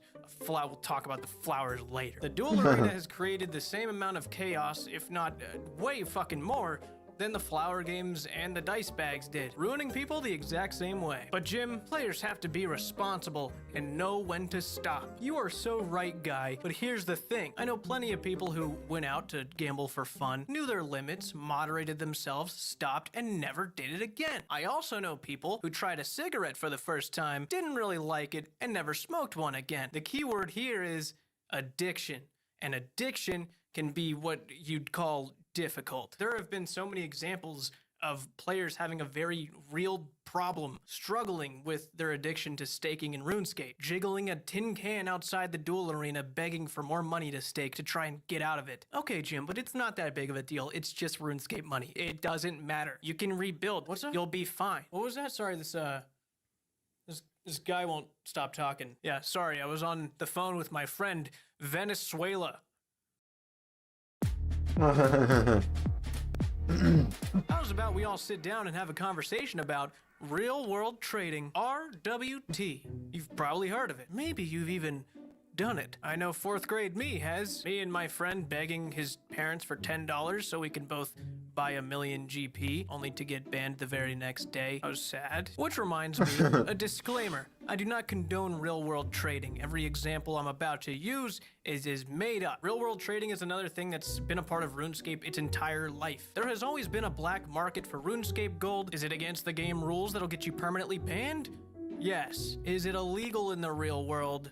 No. And people who need money only care about that second part. Let's go inside the mind of somebody who might be dragged into the RWT world by just one experience at the duel arena. I have no idea what the sketchball price is nowadays, but for our sake, we'll say that every million GP in-game is worth 50 cents. So for every 1 billion GP a player has, that's $500. It's called math. I can do it. Let's take PVM God 47 here. His bank is worth 1 billion GP, and he's feeling a little crazy today. He doesn't really mind rebuilding. He's just feeling a little spicy, and he wants to try and stake his entire bank for a chance to double it. He goes down there, finds an opponent not trying to scam him, goes inside the duel arena. He's sweating, he's nervous, but the gods are with him, and he wins that duel. His 1 bill bank just turned into a 2 bill bank. PVM God 47 remembers what his friend told him the other day. His friend is an RWTer. He's not the best influence. So PVM God 47 happens to know that his $500 just turned to $1,000. But he's not thinking about that. That's not even him. He needs the money in-game. He's got all these plans now. He just opened up so much opportunity for himself. But holy shit, that was $500 really quick. Rent is not going to be as tight as it was last month. It's only RuneScape Gold. I came here with the mindset that I was just going to lose it anyway. What harm could it do? You know, it's double or nothing. Well, it's one more stake. He doesn't leave the duel arena. He goes and looks for a 2 bill stake. 5 minutes goes by. He's got somebody. He's sweating bullets. He's playing his lucky song in the background. And holy shit, he has won. 4 bill. He can buy all the maxable skills with more money left over to do whatever the fuck he wants. He's got play money, baby. And then he even reminds himself that his $1,000 just turned into $2,000. And he has made a $1,500 profit in 15 minutes. And I'll be honest, that's a pretty good hourly rate. Suddenly, RuneScape Gold is just seen as USD in this guy's eyes. He can't look at his bank the same ever again. And I don't think I need to explain what happens to PVM God 47 when he returns to the duel arena tomorrow to try and continue his lucky streak. It's a rough cycle, but it's how the duel arena has just constantly looped in this fueling process for itself for literally 17 years. Countless players have gone down this road, some way more severe than others. And since every other high roller activity like dicing and flowers has been banned by Jagex, all of the big money being thrown around is now in one place. This is the only activity in the game that players can do to give themselves the opportunity to make hundreds of mils, billions even, all through a simple 20-second 1v1. And since a lot of these stakers are measuring their profits and losses at the duel arena in whatever currency they use, it brings the concept of gambling to a very real level. It is no longer just the duel arena. It has become an online gambling site for these guys, hence the name. A Science Casino. Money is complicated. I need money, you need money, he, we, she, money, and there's a lot of money being thrown around at the duel arena, both in-game and on PayPal. And where there is money, there are bad people. And since there's no way for them to put on a ski mask and hold somebody at gunpoint while they're using the ATM in RuneScape, they come up with other methods of robbing people. Personally, I have never been robbed by one of these guys at the duel arena because I simply do not go there. But the guy who does know a thing or two about this place and the bad guys that go there is KemQ. He actively anti-scammed these bad guys and got to the bottom of all their schemes and basically brought this fucked up community to light this last year. He made videos about them, kind of exposed the way they do things, raised awareness for it. In retaliation, these bad guys who were running all of this stuff casually told him they were all getting together and picking out their favorite hitman to send to his house. This in-game duel arena suddenly became a very real death threat. Don't worry, Kemp is fine. We all pitched in and hired a counter hitman so that when the guy for Kemp got there, these two would fight it out in like their own kind of quirky duel arena, which worked out because when they both got there, they got this perspective on their motives behind why they were hired, and this is not a real story. See, I'm just being strategic about all this and talking about this topic when the duel arena is going away, because I won't have to worry about the bad guys because they're all too busy building a resume with a 10-year gap, and they don't have time for me anymore, nor the funds. I'm not the most knowledgeable when it comes to all the scammers of the duel arena. If you want to go binge Kemp's videos on it, do that, and you'll learn all about that. It's crazy. It's insane, actually. And I'm in one of them. I'm right there. But yeah, the duel arena has been a breeding ground for criminals for forever. But thank God it has served as a money sink. This game's economy is flawless. There's about 2 positive elements to the duel arena existing, one being that players do in fact have an opportunity to make a mass amount of money in a very little time, which I don't even know whether or not that's actually a positive thing or if that just completely ruins the game. The other thing, I mean, you can duel your friends there, but you can also do that in other places, like a lot of other places. So that doesn't really count either. And yes, it is a money sink. I get that. But you know, I've already talked about the reasons why I think that the economy is in complete shambles. This money sink was probably not doing too much after all. We're not gonna go there because I'm just gonna get fucking destroyed by some dude doing pre-algebra 6 and calculus 4 at the same time. I don't want that smoke. So one solution that I know would work is bringing back the Well of Goodwill and forcing Jagex to donate to charity. That can be a great voluntary money sink. And you can't say it's a bad idea, otherwise you hate charity. But yeah, the Sand Casino, it's a bad place.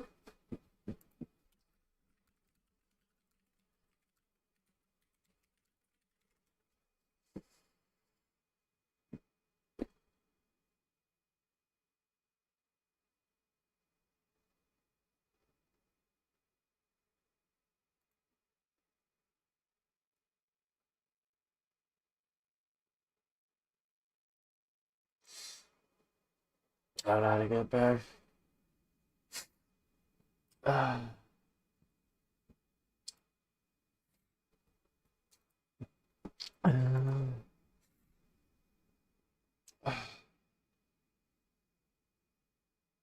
I'm trying to ship that. As bad people, you get it, it's gotta go. However, it would be crazy for me not to acknowledge the good part about the duel arena's existence in its time being there. That being the beautiful, endless, timeless content.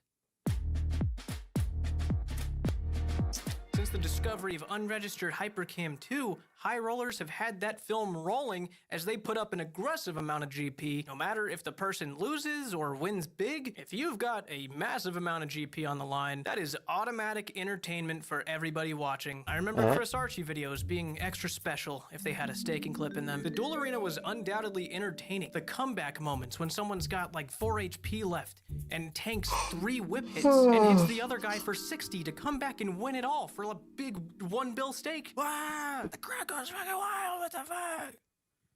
You know? It's crazy. It's wild. You had to be there. Classic gamer moments, all at the expense of someone who wasn't you, which means it's amazing. Oh my God, we're gonna win! And once people figured out you could live stream staking, that was a game changer. How often do you get to watch someone's mental health fall apart right in front of you for free? I know myself and many others will never forget the infamous Oda block debt. 258 billion GP. That translates to $300,000 USD. I strongly doubt anyone has been that deep in debt before on RuneScape, and if they have, I mean, they probably didn't have friends that could afford a counter hitman. It's a scary world out there. It was such a crazy situation that the score made a video on it. Oda crawled his way out from $300,000 of in-game money, and he won. Look at him go. He's having a good time now. He's not in debt. He's got no debt, and now he's having fun. He's having fun over there. Thousands of people watching Oda stake more money than they've ever seen in game over and over again for months. It's just fun watching other people gamble because you don't have to risk anything. It's like watching Zipple open 1,000 CSGO cases. He even acknowledges that he is doing it so you do not have to. Staking clips and streams have given everyone that sense of thrill and coming along for the ride as it happens. It's been fun, but you know, people used to watch actual duels that were structured a lot like this arena back in the day and would watch some dude named Spartacus literally behead some other poor dude in front of all these people, and everyone would applaud as the guy's head rolled across the dirt and then went home and ate dinner. And that had to stop at some point too. So here we are, the end of the duel arena.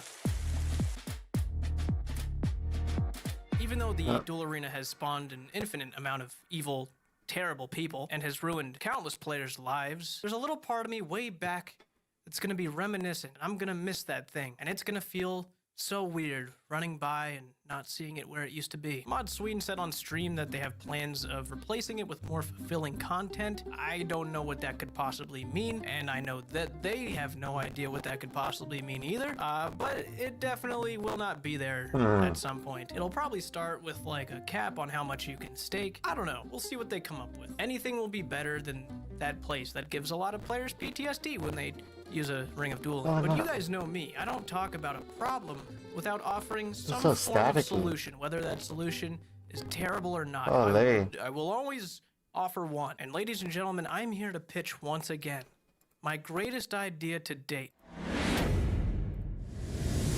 Rat Pit's new duel arena. If you want to feed your gambling addiction, not only do you have to go through rat catchers, the whole cat system is going to be reworked. Now, they have perks. You're gonna have to train your cat like a fucking Pokemon. It's gonna be one of the hardest grinds you'll ever encounter. You have to spend hours upon hours training your cat, earning those perks, feeding it GMO-infested slime ectofunctus milk shit every 15 minutes, assuring that it doesn't die because it relies on you because you've just been brewing a gambling rat pit monster. But I'm feeling generous about this. I'm willing to give a 500 mil staking cap. You can still be a high roller with your cat. But here's the thing, champ, we're following cat lore. That's right, your cat will have 9 lives. On that 9th death, your cat goes bye-bye forever. You are personally responsible for repeatedly putting that cat through war, and they finally fell because of you. And Gertrude has heard about your Michael Vick tendencies. She would never sell you another cat.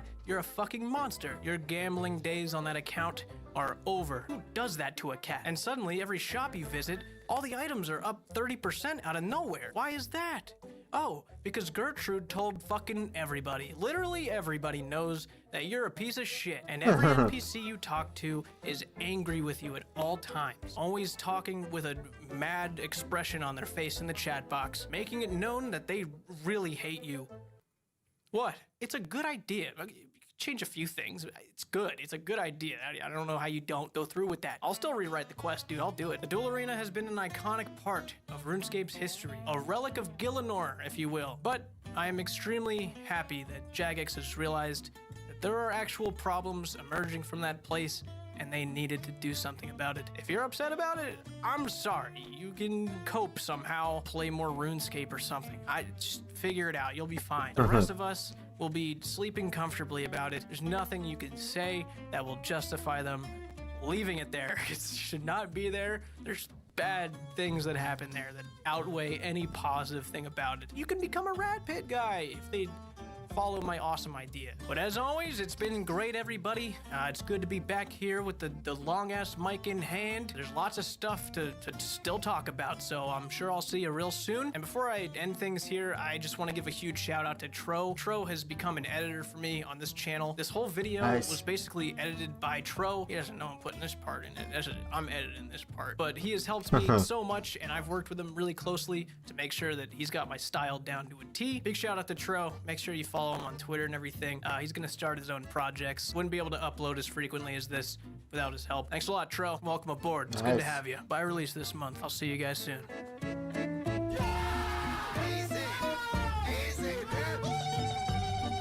Oh my fucking god!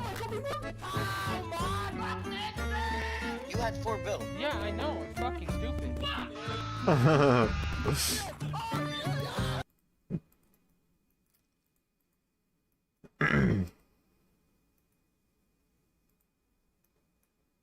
Let me out.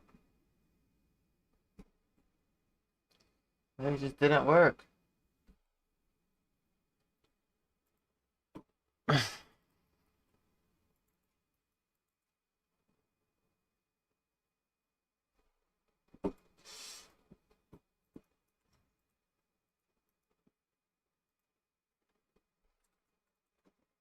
So those can't kill.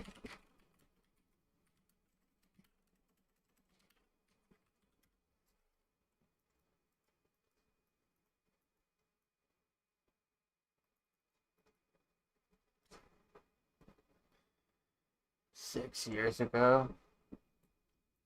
Oh, dude.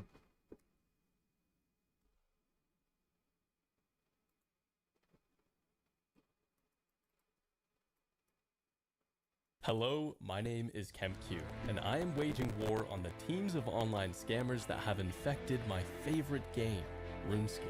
When I was a little middle schooler, I had a dream of getting a 10 million GP cash stack. Look at that beautiful green text. I mined, smithed, and merged my way to riches. But before I ever got my 10 mil, my progress was stopped short. Idiot. I was just a naive kid, and there were other players that knew how to take my hard-earned money from my teensy-weensy little hands. Come to find out, years later, there are people making serious money from scamming in RuneScape, selling the in-game coins for real-life money. They never grew up and are still playing RuneScape like it's a job. Oh. But I'm only here because of you guys. Together, you and me exposed the duel arena for what it is. You and me, we spent years exposing the scams, cyber attacks, death threats, and at last, Jagex finally deplatformed this unregulated gambling system from their game. Players can no longer stake above 10 million GP, so the battle is won, but the war goes on. Now that they can't scam at the duel arena, scammers have dispersed all across Gielinor, inventing new tactics to scam players. And they continue to use blackmail, threats, and harassment against people that expose their scams, so they don't need to get one of those real jobs my grandma says I should get. Grandma, I love you so much, but I've explained how Google AdSense works to you like 10 times. Don't worry about that, I'm here on YouTube for the long haul. So make sure to subscribe, because I'm about to take you on a journey, one where I avenge my middle school self, where I intend to make scamming on RuneScape a hellish nightmare for the scammers. I will expose their scams, anti-scam their gold, and work with Jagex to shut down their operations. So today I venture into chaos, not knowing what new scams I'm making myself vulnerable to. And before I take that first step, Good, because if I look away, I get caught. Give me guidance. Let's twice the XP. Don't get scammed. Anything you lose to scammers will only encourage them. Think things through that later. And do not act in haste. With caution, you can restore good to the people of Gielinor. Take courage in what you do, because small everyday deeds of ordinary folk that keep the darkness at bay. You remember that. Here I am dressed as a rich noob. I'm using my friend's maxed skill total account, and his account doesn't even have an infernal cape on it, so this really plays the part well. This is the 4th account I'm using to anti-lure. The reason is that the other accounts have all been flagged by the lurers. They know I'm trying to anti-lure them, so they won't even try against me anymore. But this is a fresh account, so all I have to do is wait. And sure enough, a low level comes and trades me. Hello, Top Ice Cream. And what do you know? Full gilded. You might recognize that the lurers use gilded armor all the time, and that's because it's the same color as the Pharaoh's Scepter, so it's a consistent color theme for the theatrical roleplay they're trying to sell the victim with. And the Pharaoh's Scepter is a big part of one of the lures this guy is going to try to pull on me, and I'll explain how in a moment. But also, gilded is just so shiny. Who could resist the temptation? Certainly not you or me. Now, pay close attention to this guy in the Ellie and Dragon Warhammer.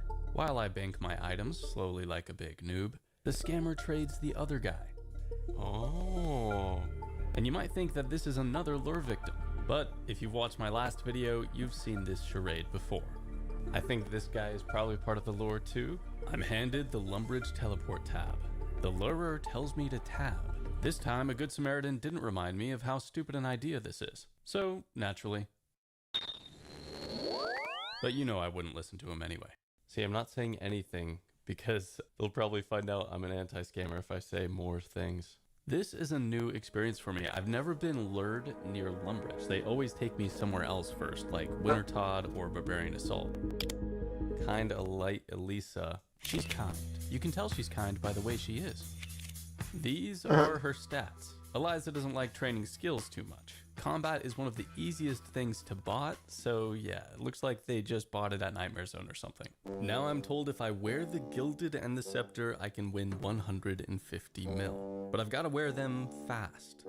Show all rich items in trade. Rich items? Remember, this is a maxed account with a fire cape. I have to play the part and act stupid. I borrow his account and then call him stupid. Wow, I'm not pulling any punches today. Rare 10 HP. This guy has to be legit. This guy randomly in Alcarid Bank is a unique 10 HP account. I love 10 HP accounts. I love 10 HP accounts. This guy has a cool account. Wait, no. 10 HP guy is in on the lure. Brother, how could you? He's probably just hacked this account or something. Look at his stats. That's such a cool 10 HP account. So we're not even in a PvP world right now, which is really strange. And now he gives me the Zamorak Bruise to lower my health.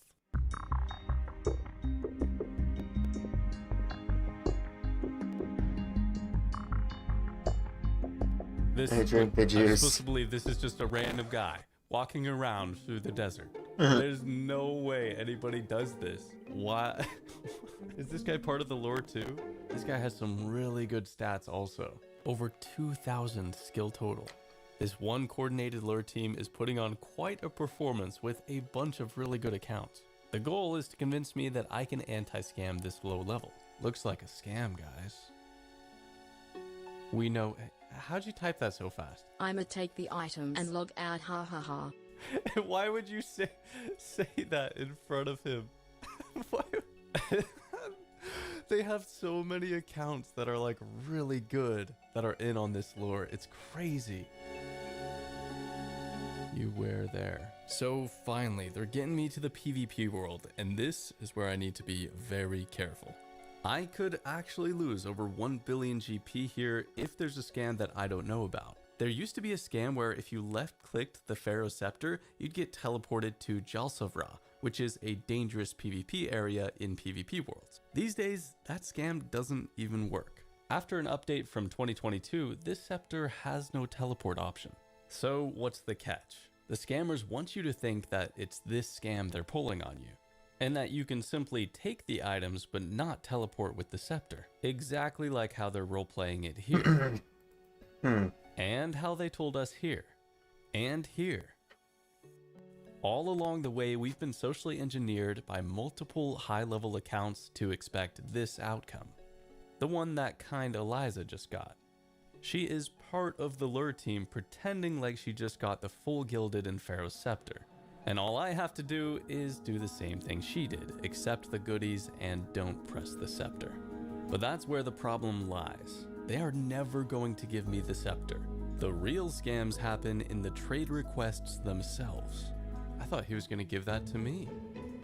Now, I only have 1 to 2 chances to anti-scam these guys before they realize it's me. And then they'll flag this account and never try to lure it again. And I don't have many more accounts to use. This is one of my last ones I can borrow. So the stakes are high to get this right. And now I'm asked to wear the scythe to prove that I have it on me. But I quickly bank it after flashing it because I'm not dumb. And in that time, the lurers reveal their hand. They must have gotten excited and thought I was gonna pull out my gear, because John shows up in PK gear. Yeah, that is the same guy that we saw earlier. You know, the desert wanderer that warned us this was a scam. And even though I could definitely rush Mr. John here, we all know how that would probably go. It's a much safer bet to go for the low-level talker, who perfectly has 52 combat, just within the range of my low HP Iron Man PKer. He already left the safe zone once, so I just need him to do that again while I'm ready for him.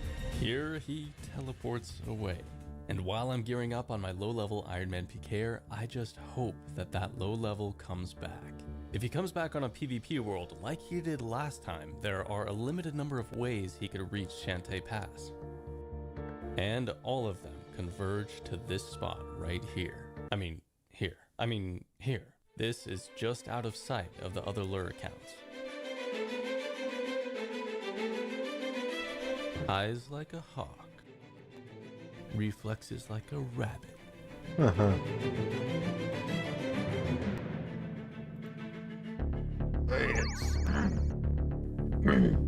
He actually came.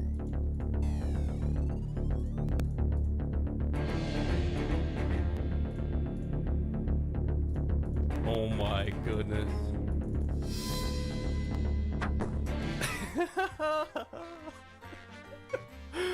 Yes.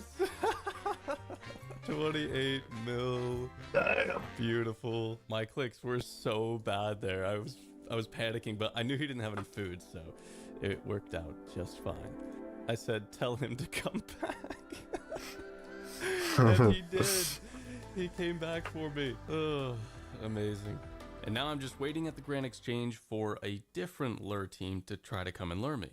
But the same guy comes up to me, and I'm thinking maybe there's just one more anti-scam I could squeeze out of this guy before he puts the pieces together. He wants to try again. I died. I died. He says he doesn't know it was me. Mascara killed me. I'm not opposed to figuring out more and seeing if I can anti-lure them again, so I take the bait. And the lurer has a weird nickname for the person that killed him. Mascara. They know that was my account. But naturally, I'm curious why they're referring to me as Mascara, because I don't get it. Let me know if you guys do. Who is Mascara? Mascara is soon getting caught IRL. That's what I heard. Okay.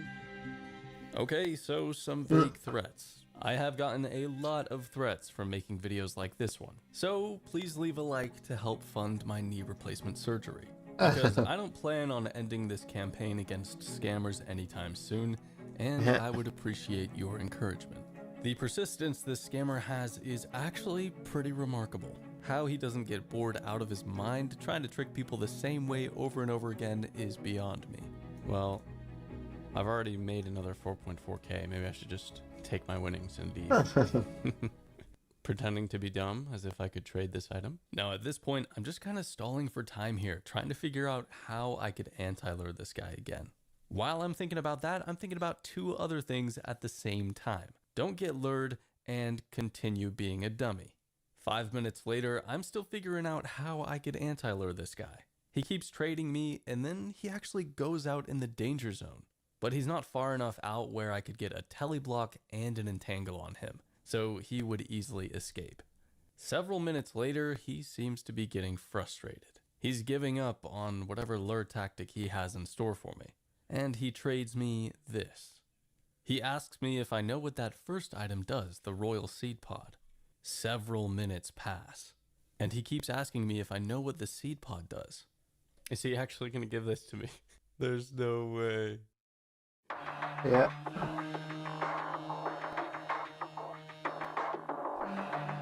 You know, a little typo in there. Oh my gosh! He gave it to me. He gave it to me. Oh man, that's so good. So you don't win 150 mil if you don't press seed pod. Okay, I will. Now this seed pod teleports you to the Grand Tree. If I had clicked it, I would have been teleported there and then attacked by the scammer's accounts. But what that also means is that the scammer's accounts should still be there. And if I rush them with Dragon Claws, maybe I could get them.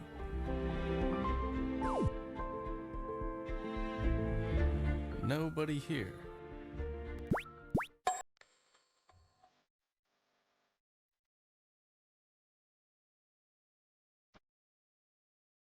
Oh my gosh. He's just standing there. He's not doing anything.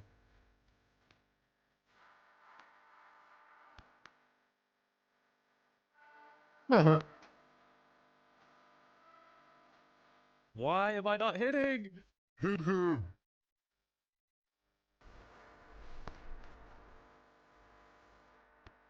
No way. Yes!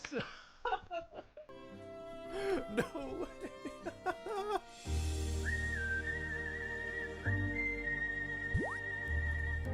Wait. I don't get it. Did I get the lure or not?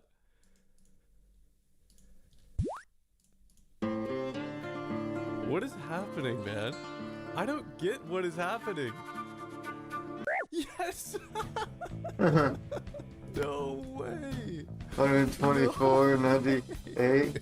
And he's still talking. I'm like distracting him by saying, "Are you going to give me the 150 mil?" I typed that out as I'm killing him with the Elder Maul, or trying to. I kept hitting zeros. What the heck? The hell just happened? Oh my gosh, this video is already amazing. Give me back. Give me back. While you're screaming at me, your 2 other accounts just died, buddy. So now looking back at that situation just a few days later, it bugs me. There's something really weird about what just happened, because usually those accounts are run by multiple people. So for 2 accounts to disconnect or go AFK like that, that does not make much sense to me. Now that could be legitimate, that could have happened that way, I don't know. But another more cynical theory is that they wanted me to kill them. Now I'm not 100% sure about this, but I feel like a few of my viewers have taken inspiration from my anti-scamming videos, have tried their hand at it, and then lost their twisted bows and scythes. Like, look, my videos are part of their lure scripts. They want you to know about me and for you to try to copy me. I say this every video.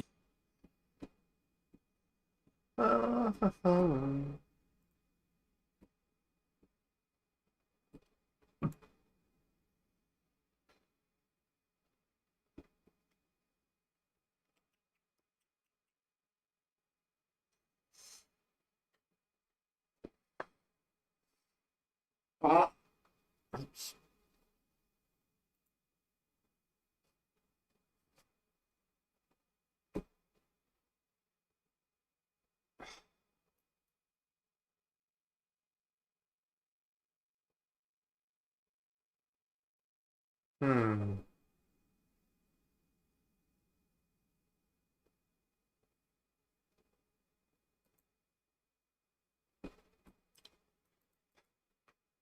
Surprisingly, how all roads lead back to my favorite game. And I haven't exactly stayed on Stake's good side over the years, because I called out their top streamers for predatory gambling promotion, and they blocked me. People all over the world are getting spammed by Stake's mass promotion strategy, and their tactics are well beyond the ethical gray area. And that is something we have to talk about. So in 2004, while I was probably getting BS'd by my newly formed PK team, the Duel Arena was added to RuneScape. And this is a place where players could stake against each other. In other words, they would place a bet on themselves on who would win in a fight. Whoever had the better stats, gear, or was able to turn the food option on while the other person wasn't looking would most likely win. But the Duel Arena at this time wasn't very well known yet. But when I arrived there 3 years later, I made decisions that almost ruined my life. So as it turns out, whether I like it or not, Stake.com and my history is a little bit intertwined, because in their very first year of starting out, I have some old emails of them offering to sponsor my channel to get RuneScape players to gamble on their site. And I'm going to show you those emails of them lowballing me in a separate video, probably next week. Back then, I was actually considering it. But for reasons you'll learn in this video, I will never take a Stake sponsorship. For now, we need more backstory on how the Duel Arena spawned the world's fastest growing company. So back in 2007, RuneScape pulled this funny little prank on the players where they removed free trade and the wilderness. And that prank lasted for 3 years until February 2011. And RuneScape was still very popular, and the Duel Arena was unrestricted once again. Players slowly made their way to the Duel Arena to enjoy the high of gambling their in-game coins and items. Some of these players were the founders of Stake.com. 1111. They have made it no secret that their start began in RuneScape gambling, having been reportedly banned from RuneScape for doing it, with one of them saying, quote, "It definitely wasn't looked too highly upon by the game's creators." But who were they exactly? I was around back in those days, so I want to know their usernames to see if I recognize them. My investigation is ongoing, so bear with me, but according to my old contacts from my days at the Duel Arena, one of Stake's founders was the face of Apple Dicing Clan. Now, I can't say that with certainty, so let me know in the comments or the email in the description if you have any information connecting either Bijan or Ed to Apple. However, there are YouTube comments, people that may have known Apple personally back in the day, that suggest this is the case. He also features a Drake song in one of his staking videos, and the YouTube profile picture features a Porsche GT 911, a favorite for F1 motorsport enthusiasts, which Bijan and Ed definitely seem to be. And Apple ran one of the biggest dicing clans for several years. Dicing was another form of gambling in RuneScape that went hand in hand with the duel arena. You'd roll some dice between 1 and 100, and if you were lucky, you would double your money. Shoot some now, dice. Apple really liked the duel arena, and in this video, he's betting multiple party hat sets, which are worth thousands of dollars if sold for real money. The stake you would bet is where stake.com got its name. So the duel arena served as their unregulated testing ground for their future gambling empire. But a major turning point was their departure from RuneScape. The ban risks they faced for real-world trading in RuneScape forced them to build their own gambling infrastructure, leading to the creation of Prime Dice in 2013. And this was the site where players could gamble with crypto. And with the blockchain, they helped make gambling much more accessible to everyone by giving gamblers speed and anonymity. And unlike legacy casinos, Stake allowed users to deposit and withdraw crypto instantly, bypassing many of the geographical, banking, and age restrictions that had previously been a barrier for gamblers. And according to my sources from the duel arena days, they managed to get people from the duel arena to gamble on their site. And in their own testimony in an interview, $1 million wagered on their site in the first day. My source says that one of his odd staker buddies lost all their duel arena winnings from years of RuneScape staking on the site. Bitcoin was trading then for about $100 each, and Ed and Bijan ended up with thousands of Bitcoins by the end of it, according to Forbes. But they recognized Prime Dice had limited growth potential, so they made EasyGo in 2016, a parent company, and Stake.com in 2017 to create more enticing games. Stake.com went from nothing to a multi-billion-dollar company in just a few years. In fact, it's the #1 most visited online casino. Smartest company out there, man. It's illegal to gamble online in the United Made States. a whole bunch of people addicted to gambling. That passes a specific law to regulate. Made a whole bunch of people think gambling is most states have done extremely that to some profitable. extent, but still, online casinos are illegal in most states in the U.S. The Unlawful Internet Gambling Enforcement Act is the reason why Ed Craven and Bijan Tehrani operate Stake.com from outside of the U.S. It's technically headquartered in this shack in Curacao. Yo! Look at this. Look at my screen, you guys. Trainwreck. This is their headquarters, bro, on Google Maps. This is where... Give me a second here. No. This is important. This is where Stake Casino's located, you guys. Oh my god. I don't trust any company that's run out of a building like this. Hey, Ethan, I don't give a shit about the hut. I do. Now, because we're not there yet. I love the hut. We're not there yet. We're already talking about something. I love the hut. Okay, then buy the hut. Buy it. I could. I mean. Yeah, buy it. He was getting like $2 million a month to fucking hook kids on gambling, man. That's crazy. The law doesn't make gambling illegal for the player, but it makes it a federal crime for banks and payment processors to handle the money for unlawful gambling sites. This is exactly why Stake uses cryptocurrency, to bypass the banking restrictions created by this federal law. But not only that, Stake US uses US sweepstakes law to sidestep gambling regulations. You're not betting money, you're betting sweepstakes tickets. You don't buy those tickets, you buy social coins and get the sweepstakes tickets for free. And then the prize is that any ticket you've won from playing it in a game can be redeemed 1-to-1 with cash. But you have to win it from a game. So each ticket has to be played through a game once before it can be redeemed. Pretty sketchy? Yeah, well that's just the tip of the iceberg That's when like it a comes good to lawyer. shitty business practices. The main A issue lawyer here is is that not like a gambling crazy is legal gray. or strictly regulated for a reason. It has increasingly become a scourge on the Western world, and the founders of Stake are working incredibly cleverly and creatively to make it as accessible as possible. This isn't just a fun hobby anymore. It is a global health crisis. We're talking about millions of hours of human life wasted, an explosion in clinical depression, and a spike in drinking divine potions and guzzling rock cake at the same time. Okay, I know, I can't say the S word because of TOS. You understand. When a casino can follow you into your pocket via a smartphone, there is no leaving the floor. You are always one click away from a life-altering mistake. And Stake knows exactly who to target. Their primary marketing strategy hasn't been traditional TV ads or billboards. That would invite too much federal heat. Instead, they've gone for a much more insidious, omnipresent approach by using some of the world's favorite content creators. The ones that would sign the contract anyway. Oh my god. Yes, we did it, T. Is that Max? Is that Max? Yeah, Is that Max? That's Max. You did it. Oh, Max. Oh, Max. It started in August 2018 when Stake first began reaching out to creators. Of course, a good target demographic would be their home base. RuneScape players, young men between 18 and 30 that were just freshly into adulthood and had some pocket money of their own, with the goal of getting them to a site with no bet limits and no regulation. Stake picked the biggest RuneScape content creator at the time, no regulation, to sponsor. He was the guinea pig. I remember watching his video when he accepted their offer.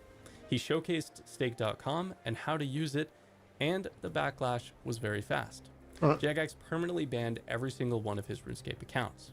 He also lost thousands of subscribers, and it sent him from being the casual RuneScape player's favorite creator to a very low point in his career. But for the next several years, Stake would become wildly successful. And when Twitch grew a backbone and banned unregulated gambling streams in 2022, EasyGo created Kick.com, a platform that is a sister company to Stake. They got up and running fast, and it looks like Twitch. It just looks like they ripped off Twitch. I mean, it's pixel for pixel, feature by feature. It's kind of crazy how they didn't get into a lawsuit over this. Maybe they did, I don't know. I mean, it definitely apes the visual style, if you will. Lime green instead of purple, but generally it's got everything down to a T, just chatting. Slots obviously being the second highest category, but there are people playing video games. If you look at this and compare it to Twitch TV, you might have to double check. You might have to look at it again because it looks very, very similar. Watching videos on Kick TV might even make you do another double take because the interface is quite literally almost the exact same, I would say, as Twitch TV. And we've seen some of the world's biggest influencers like Drake, XQC, and Trainwrecks betting millions of dollars on stream on the new platform. So these guys, they have fans, right? People that love their content. And how do they repay their fans for their support? Well, by soliciting them to go gamble. And the streamer gets paid a cut of however much their fans lose on the site. But not only that, Stake has faced severe criticism for providing these influencers with house credit. So when Drake wins a $1 million roulette spin, he isn't risking his own money. He's just risking what Stake gave him. And the 16-year-old watching him doesn't know that. Stake's marketing team functions more like a psychological operations unit than an ad agency. In 2024, they began paying anybody and everybody to rip off viral, unrelated videos and slap Stake watermarks on them, stealing the content and then republishing it with the Stake logo. Almost every viral clip ever had its content stolen from the original creator, the Stake logo slapped on, and its advertisement embedding itself into the minds of adults and minors alike. Clips that are completely out of context, put some words on a screen that aren't at all what's happening in the situation, and they put a Stake logo on the bottom so they can get paid out from Stake clips. Every Stake clip that comes across my For You page, or if you guys see any I'm FR just looking for underrated YouTubers. Stake has been increasing its influence in sports by being a front-of-shirt sponsor for the English football club Everton and the title sponsor for the Sauber F1 team for 2024 and 2025, which was branded as the Stake F1 team in races where gambling advertising was legal. Just watching some tube. Campy.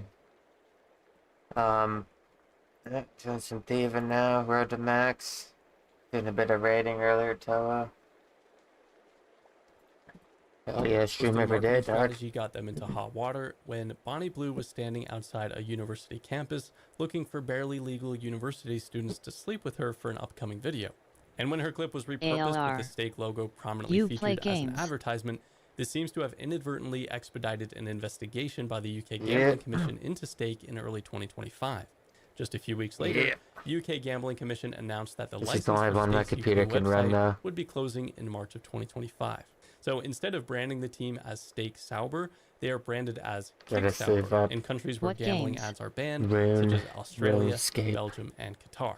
This part is really important. Craven says that while Kick and Stake share overlapping shareholders, They are distinct and independently operated. I gotta save up for Please like the a video GPU docs. dock because I got a Thunderbolt but port. I'll bring your attention to this. So I First can of all, connect they're under the the same external umbrella GPU company, dock to it. and it's clear they use the Kick branding whenever it's illegal to use the Stake branding. So as far as the So yeah, a Sauber pretty F1 cool team laptop. goes, It just they're doesn't have a literally GPU. interchangeable, with a That very is an clear motive to i7 drive people 13th to gen Stake. CPU. Right now, So Kick has major traffic that already leads to Stake. How through your thing streamers. doing the Other voiceover than and that, texting? Kick is currently ad-free, but Ed Craven has already Like the AI speechchat.com. voice.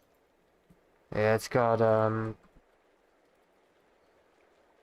speech chat. Yeah. confirmed that ads are inevitably coming. Pretty cool, eh? Any advertising. Also got it We are in game glad too. that there is no advertising here. Kick will have ads at some point, so enjoy the ads Okay, I wanna start YouTube, but I don't know. or the ad-free experience rather whilst it lasts. Yeah. At some point, Kick will have to add ads. We have to. At the moment, Kick loses a little bit of money, and sure, that's whatever, right? But at some point, it does aim to add ads. So enjoy it while they're off. There's no release date for ads at the moment, but yeah, they're gonna come. They're gonna come. But I think the goal for Kick is to add ads in a way that isn't overtly intrusive and doesn't really kill that viewer experience. So that's the challenge to us, I think, is adding ads in a way which doesn't just completely HTTPS this is 3 months ago. DMBQQTV join my Discord. leave that with us. We're very I've heard that conscious. it's We can't bad to just RN throw cause the 1,000 app's been ads up at for people years. and just assume they're going to stick around. We really respect the people that use Kick at the moment. We know a big part of the reason people use Kick Oh, is because of shit. the lack of ads. So we need to, make sure as we're making some core decisions. So they're just waiting for the user base to get comfortable Yeah, first, maybe. and then they'll add ads. And nobody thinks those ads that will come on the site won't be for gambling on stake. It's going to pay out way more than any other thing they advertise, and it's literally a sister company. So it's only a matter of time. And based on what marketing stunts they've pulled already, there will be no surprise if they still use Kick to sponsor teams as a magnet for stake, even after stake becomes further regulated in the future. I and wanna is do illegal fishing to in promote, Minecraft. say on the F1 team. Fishing. Now, I'm not making this video to set myself apart from anybody. Fishing I this have already game. confessed that I have fed into gambling before, both as a dicing host briefly and as a consumer. So that is Nice, not what dog. this video is about. But just like I've called Nice, out that man. behavior in myself, I'm now choosing to I've call been out playing Ed this and all Dijon, day. who are just people Taking a that break have and just made a lot watching of some decisions so far videos. that have hurt a lot of other people. But you guys still have the opportunity and a lot more life left to do the right thing.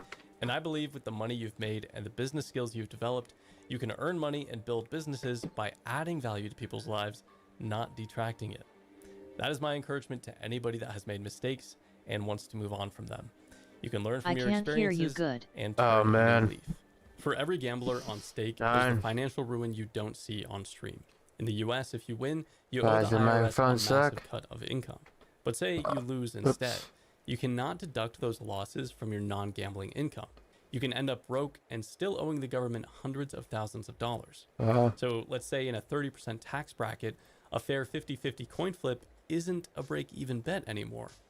The government's cut turns that 100% RTP, or return to player, into 85%. You aren't just playing against the house, you're There we playing go. against the IRS. My thing finna die in And a unlike little the emits at casino, one. the IRS Oh, always shit. gets their cut of your wins, but they will not share the burden of your Landon losses. 07X Plus, just according reached to level recent 1. tax law updates new in 2026 for Damn, the one big well. beautiful bill, even if you do itemize your Appreciate deductions you stopping and you by. break even on your bets, you can now only deduct up to 90% of your winnings and losses. You're taxed on the remaining 10% as Aye. profit, even though you actually broke even.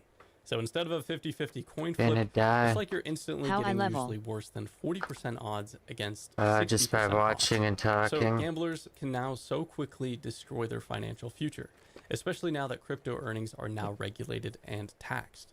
In 2022, the owners of Stake paid a visit to the RuneScape community Okay. and signed on many of my favorite RuneScape content creators to Kick. And then they Yep. posted this video onto X as if to brag that they signed all these creators, with the end revealing Bodhi, someone who was seen with good standing in the community.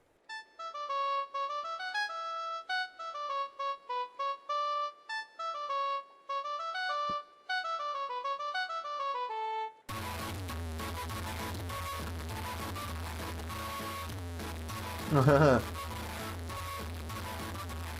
a lot of these guys are my favorite content Well, they creators. got paid a whole And bunch of while I money. understand wanting to make some money, I hope Yep. some streamers will Shit ton. reconsider future decisions after having seen this video. For the others, this video will probably put a target on my back, but I'm confident there will be a few creators out there that will change their mind on accepting another contract. And that's enough for me. In August of 2025, all 50 state attorney generals signed a letter that called on the U.S. Attorney General to address the rampant spread of illegal offshore gaming operations across the United States. The letter insists and asks the DOJ to use its authority to dismantle the financial infrastructure supporting the offshore gaming operations. With Stake as the world's most visited online casino and their history of getting right in the faces of people under 18, Stake might get wrapped up in that.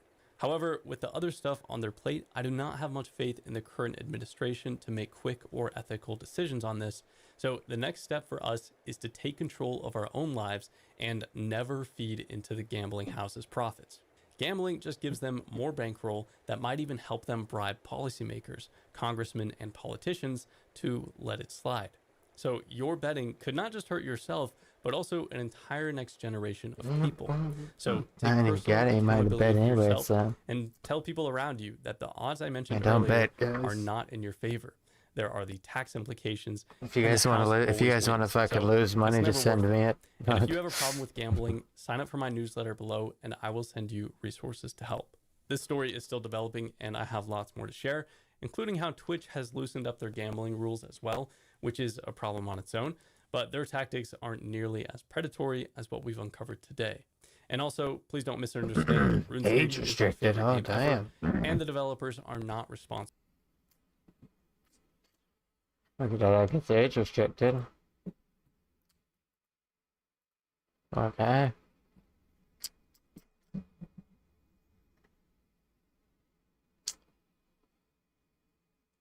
He probably did it.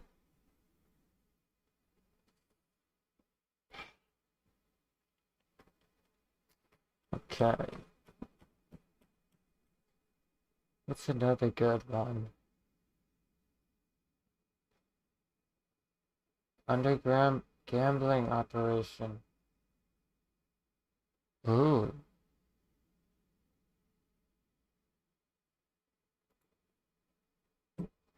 Huh. Oh, you doing okay? Are Yep. you new here? Hey, welcome to RuneScape. It's been quite an adventure I've had over the last few days. You could slay a chicken or a cow or start a new quest.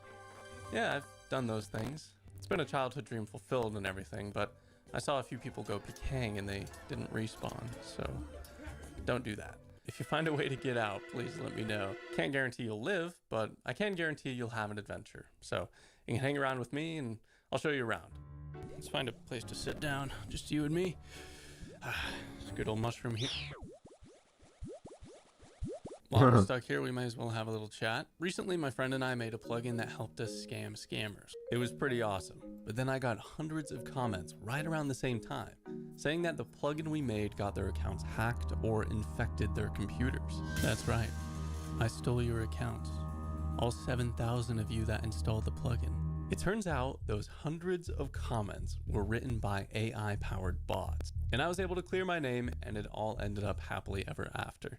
Except for this one cat person that believed all the bots. This cat man here got convinced that I was with the scammers. I asked for him to reply to my response video, the video I made to clear my name from the slander of the AI bots. And here's how I thought that exchange would go. Do not take me for some conjurer of cheap tricks. I am not trying to rob you. I'm trying to help you. Meow meow. And that would have been really awesome, but he didn't even reply.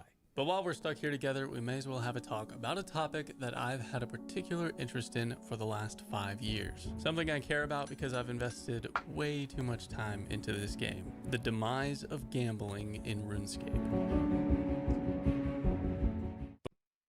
From the ashes of the duel came the era of deathmatching. 59. 2 players would just agree to go into the PvP zone and not eat food, not teleport, and they would just hit each other until one of them died. Now I know what you're thinking, there's no way that could go wrong. Like, they agreed they wouldn't use vengeance or eat food.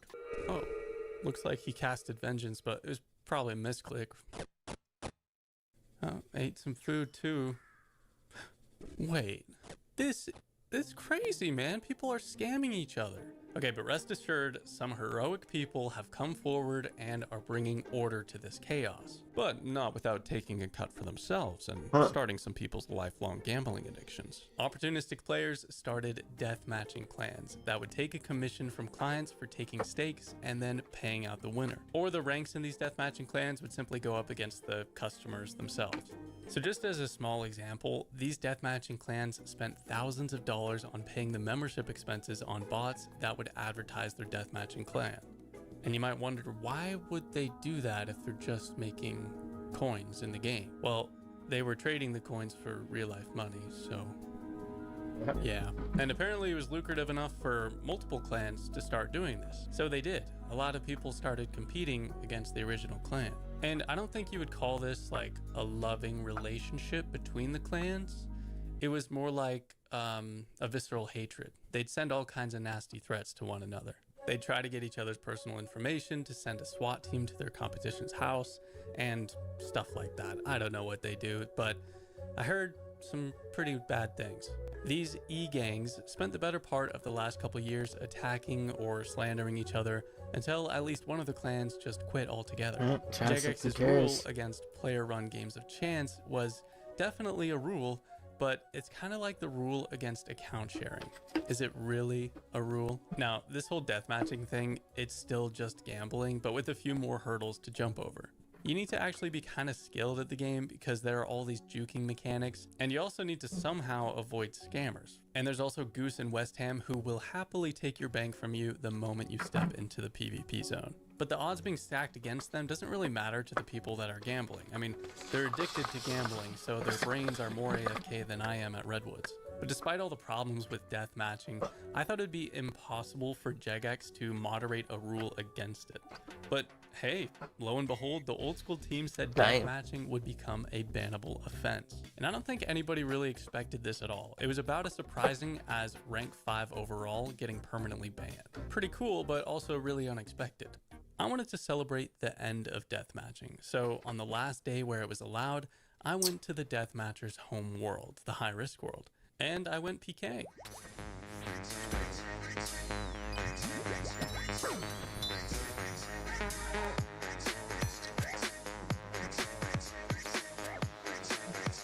Yeah. Chit-chat. Sad dog. What? What? Why'd he die? Happy days. Happy days. Oh, man. Yeah, I still don't know what happened there.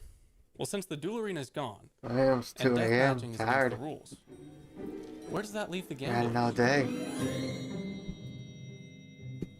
Doing some thieving to wind her down. The Grand Exchange. But then I see an advertisement for what seems to be a giveaway, 20 mil hourly and many Please more. like the video, Well, I'm not dogs. just gonna sit around and waste GP. I'm gonna scoot my booty over there.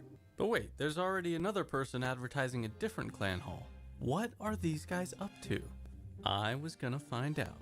I haven't really used the clan hall system before, but I knew I wanted to join this guy's hall as soon as possible because I suspected, yeah, flower poker.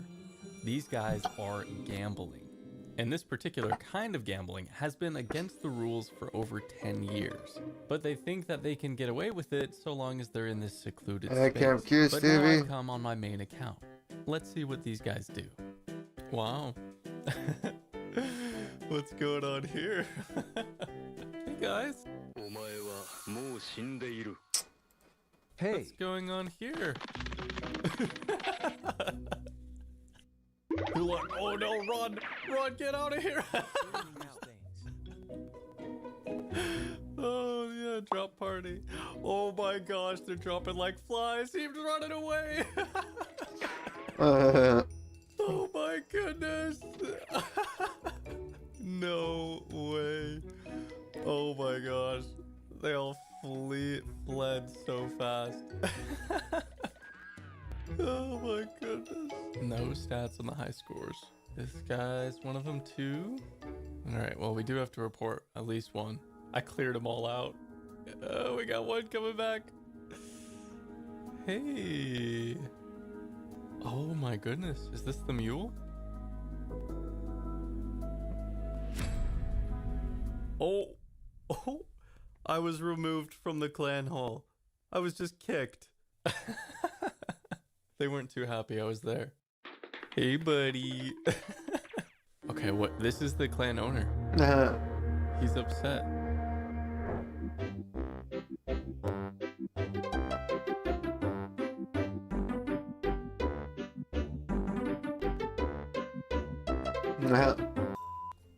Okay, we're gonna go try another one. Apparently this is the biggest gambling clan of all time. Okay, we got one log out so far. Hey everyone! How is it? How are you? What's going on here?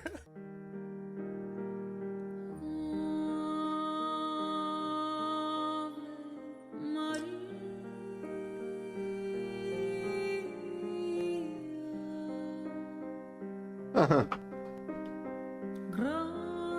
we go. Now they can't type. I was removed. Oh my goodness. And then I found a streamer doing the same thing. Look, it's gonna be cold. Are you guys ready? Who's ready? Who's ready? Are you guys ready? I wonder if he is ready. Where Falador? It's cold. What did I tell you? You see? Kimchi. Hey, where Falador? What the heck? What the fuck am I? Muting powers. Can I play Garden Party? Okay. Oh shit, he's a P-Mod. I forgot he's a P-Mod. Kicked yet again. Nobody wants me at their garden party. However, I did manage to catch the guy when he had around 8 bill on him. Reported him to Jagex, and I can say that he got permanently banned. And in addition to everyone else I reported this video, I also reported these guys. But if Jagex doesn't get them all, then I guess you and I are gonna have to do that. It wasn't so bad, and hey, you didn't die. Now, go train on some hill giants, you big noob, and subscribe so we can do this again sometime.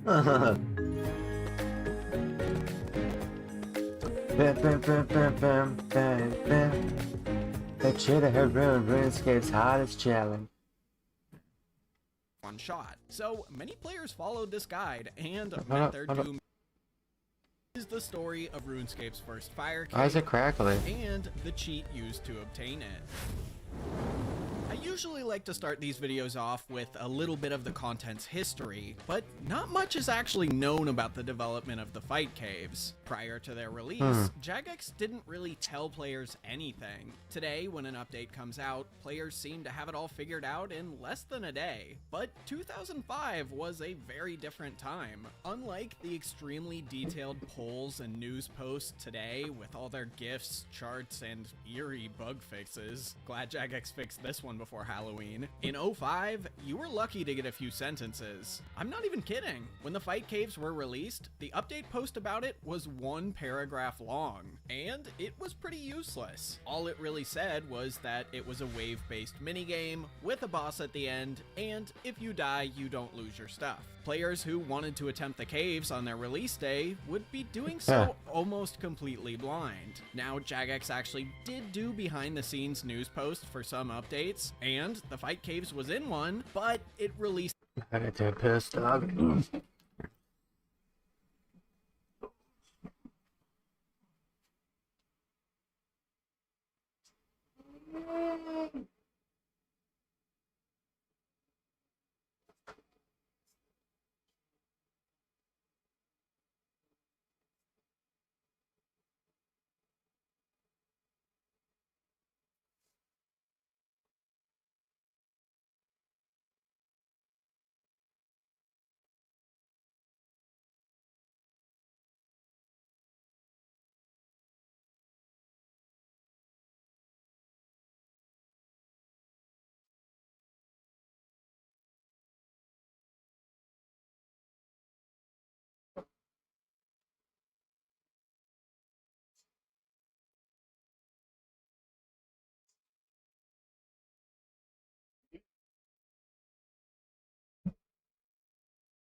Want to stand up, Sleepy? Yeah, nice dinner for the grandparents. Caribbean dinner, Caribbean Easter dinner. All night. Then I cut tree the day after that. Tuesday, Wednesday, Thursday, cut down trees. Hopefully. The same day as the caves came out. Plus, the only new piece of information Yeah, in it was Tuesday. that the final boss was a creature named Monday off. Jad. Jad was said to make the and Calphite Sunday. Queen, the strongest monster at the time, look a bit imp-like. And that's a boss that players still struggle with today. To make it even harder, most of the items used to complete the caves these days didn't exist back then. Mhm. Since it was 2005, it's obvious there was no Armadillo, Blowpipe, or Barrow's gloves. But what a lot of people don't realize is that this update was so early that Ceradome and Bruise didn't exist yet Ooh. either. It may look like a bottle of...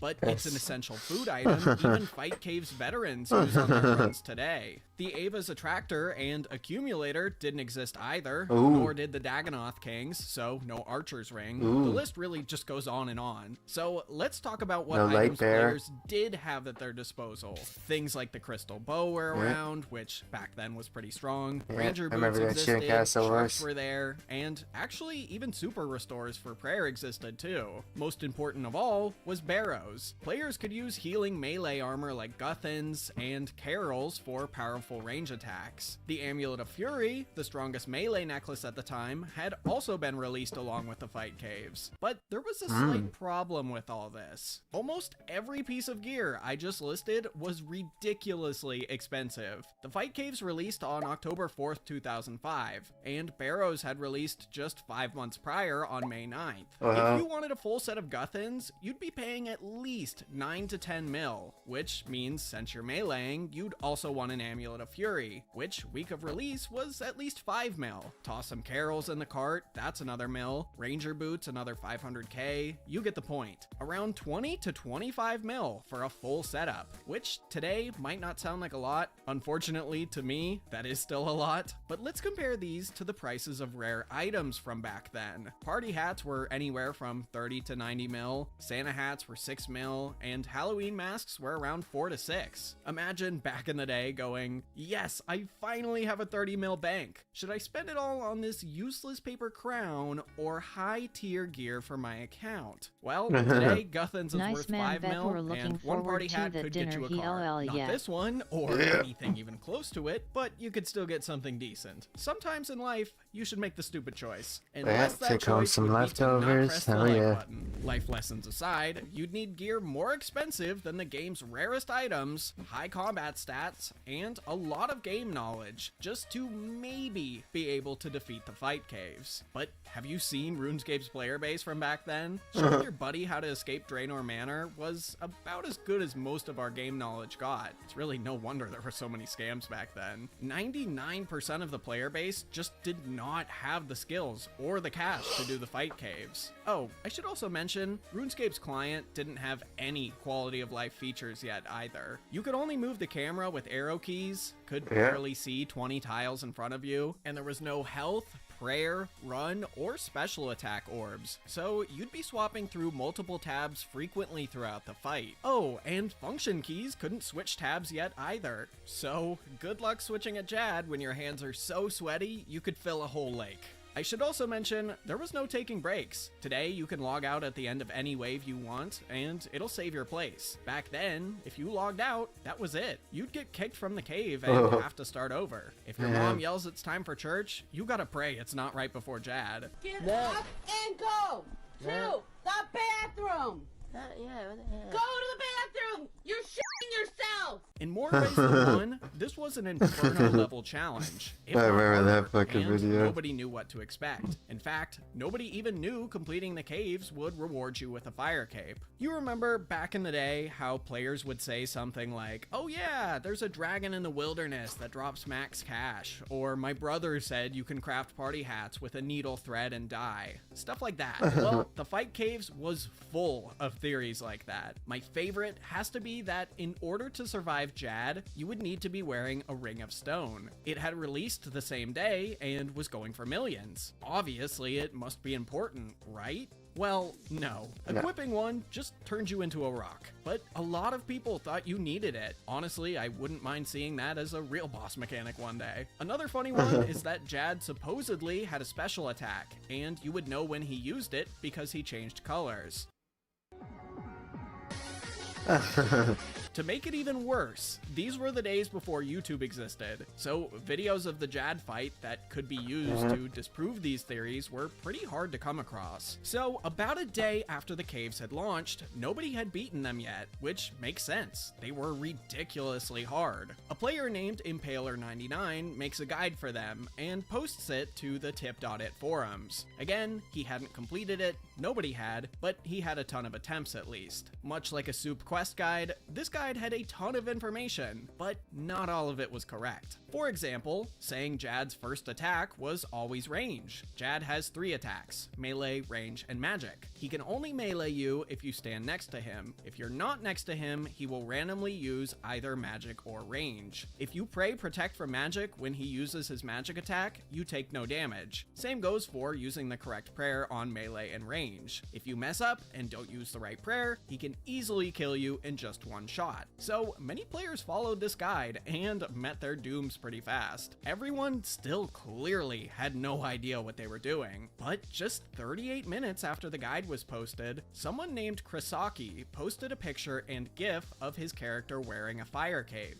which, if you haven't noticed already, for some reason had a more squarish shape inside the menu, even though it looked normal on the character. As weird as it may seem, this is just how the fire cape looked back then. The inventory model was later changed to the model we have today, but not before, in classic Jagex fashion, they accidentally flipped it upside down. Anyway, upon further inspection, this was Chrisaki's only post to the tip.it forums ever. Who was this mysterious guy, and how did he defeat the caves and get his cape? As for who he was, nobody really knows. The most I could dig up about him is that he was in a clan called Imperial Forces. Despite being the highest level member by a long shot, he wasn't very high up on the clan's totem pole. This clan also had dozens of wars with other clans, all documented on YouTube, and I couldn't find his username in any of them. But how did he get his fire cape? Well, if we scroll down a bit, Impaler99, the guide's creator, responded to a comment saying that Chrisaki actually got the cape using a safe spot. Now, the use of safe spots is a common technique in the fight caves. There are some areas where monsters can't reach you, but you can reach them. But this wasn't an ordinary safe spot. Chrisaki had found a safe spot for the final boss, Jad. Impaler99 goes on to say that luckily, Jagex had patched the safe spot after Chrisaki got the cape. But just 2 hours later, returned to the post to say that someone, presumably Chrisaki, told him that the safe spot did still work. They were right, and Impaler finally got his first fire cape using it. So you're in for a treat. After getting the cape, Impaler updated the guide with screenshots of how the safe spot worked, and it's pretty cool. So you'd want to start the final wave standing north of Italy Rock. For those wondering, it's called that because it looks like Italy. At the boot. So you start there with Prey Mage on, even though the guide said earlier that Jad always starts with range. And as soon as Jad spawns, run over to him and attack him. After which you'd run to this spot east of Dragon Rock. For some reason, Jad would get stuck right here. You could turn off your prayers and literally just AFK. Even when Jad's healers spawned, you could just switch your crossbow to long range, kill them, and go back to Jad. Just like that, RuneScape's hardest boss was transformed from a ferocious lava monster that could one-hit you into a 3 IQ frog made of red rocks. This method really opened the floodgates too. Reading through all of the comments on this thread, most of them are about how it's too hard and they failed, but a lot of those who did manage to complete it used the safe spot. Even a few days after the cave's launch, some people theorized that nobody had gotten the cape yet without using the glitch. It was to the point where if someone was wearing a fire cape, sometimes players would harass them and accuse them of using the safe spot. spot. But this safe spot wasn't the only thing Jagex had to worry about. Players reported issues like the range monster not using its range attacks and just running up to you and meleeing you, the meleeers respawning non-stop every time you killed one, making it impossible to progress, and even Jad just wandering around the caves aimlessly if you ran too far away from him. So about a week or so after the fight caves launched, Jagex introduced a patch to fix all the previously mentioned issues, and most importantly, the safe spot. But what about Chrisaki and everyone who got a cape using the safe spot? Well, Jagex didn't exactly have the tools to keep track of who used the safe spot and who didn't, so nobody had their capes removed. Now, I already mentioned earlier that Chrisaki only ever had one post on the tip.it forums, but it wouldn't be the last goddamn safe spotter. In February of 2006, the Chaos Elemental boss was added to the game, and along with it, the then elusive Dragon Two-Hand Sword. That same day, someone posted an image of another player in Edgeville who had received one as a drop. And who would have guessed it was Chrisaki? If you enjoyed this video, you'll love the one I did about the Fight Cave sequel, The Inferno. It actually used to kinda suck before Jagex turned it around. Check it out on the right, or a video from my second channel on the This is The Inferno, RuneScape's hardest challenge. Originally, it kinda sucked. Let's find out why players voted it out of the game entirely, and how it got reworked so perfectly that those same players made the Inferno the most viewed event on Twitch. Let's go back in time to October 2015, long before the Inferno we know today was even a concept. Somewhere in a Jagex boardroom, the team realized something. A piece of content released exactly a decade ago was still the hardest thing in the game, the Fight Caves. It's a series of 63 waves with one big final challenge, Tiz Talk Jad. Anyone that's ever tried the Fight Caves knows how nerve-wracking it is. After pretty much every attempt, I guarantee your mouse is covered in sweat, and if you failed, maybe tears. But really, after a few completions, you get the hang of it. Even so, Jad is a rite of passage for most RuneScape players. You have to fight him in order to get the elusive Fire Cape, an item that at the time was the best in slot melee cape in the game. So the team decided to pitch a new challenge at RuneFest 2015. Maybe one day, Steven, you'll get your... The Fight You'll be the safe spot, your At the end Fire of the Fight Cape. Caves, after defeating Jad, you'd have the option to continue on with the caves. The floor would cave in, and in this new cavern, you'd fight more waves of monsters, multiple waves of Jad, and eventually Jad 2. Rather than receive a fire cape, you'd receive one of 3 capes. Each cape would be the new best in slot for melee, magic, and ranged. At the time, the best in slot item for range had been released in 2006, and mage even earlier in 2003. The team figured, why not just update them all in one big super challenge? Now, 2015's RuneFest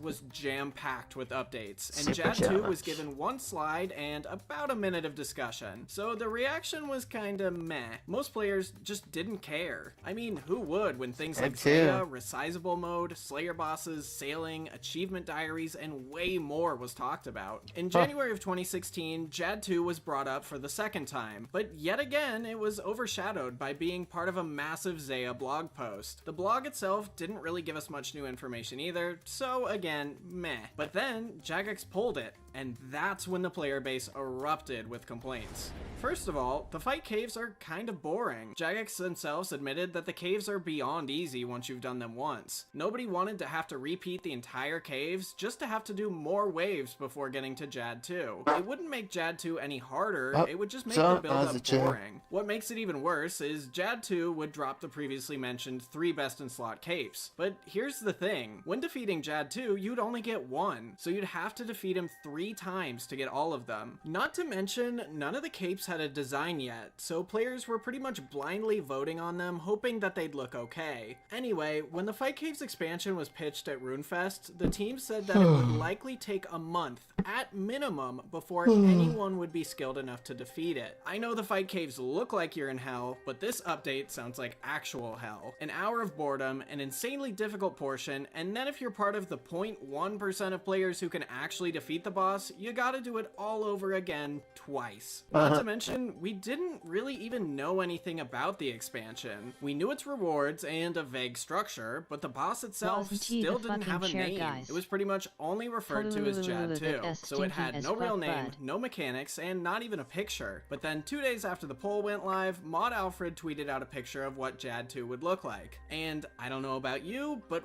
wow, it's not what I expected. This T-posed blender blade was kind of the final nail in the coffin for Jad 2, but players did see the potential in the update. So a big chunk of them voted yes, hoping Jagex would listen to the feedback. Now, this was back when you could see how a poll was performing before it closed. So once everyone realized it probably wouldn't pass, the team actually announced— Turn off the light. Get in the mood, if you know what I mean, shit. Been raiding RuneScape all day.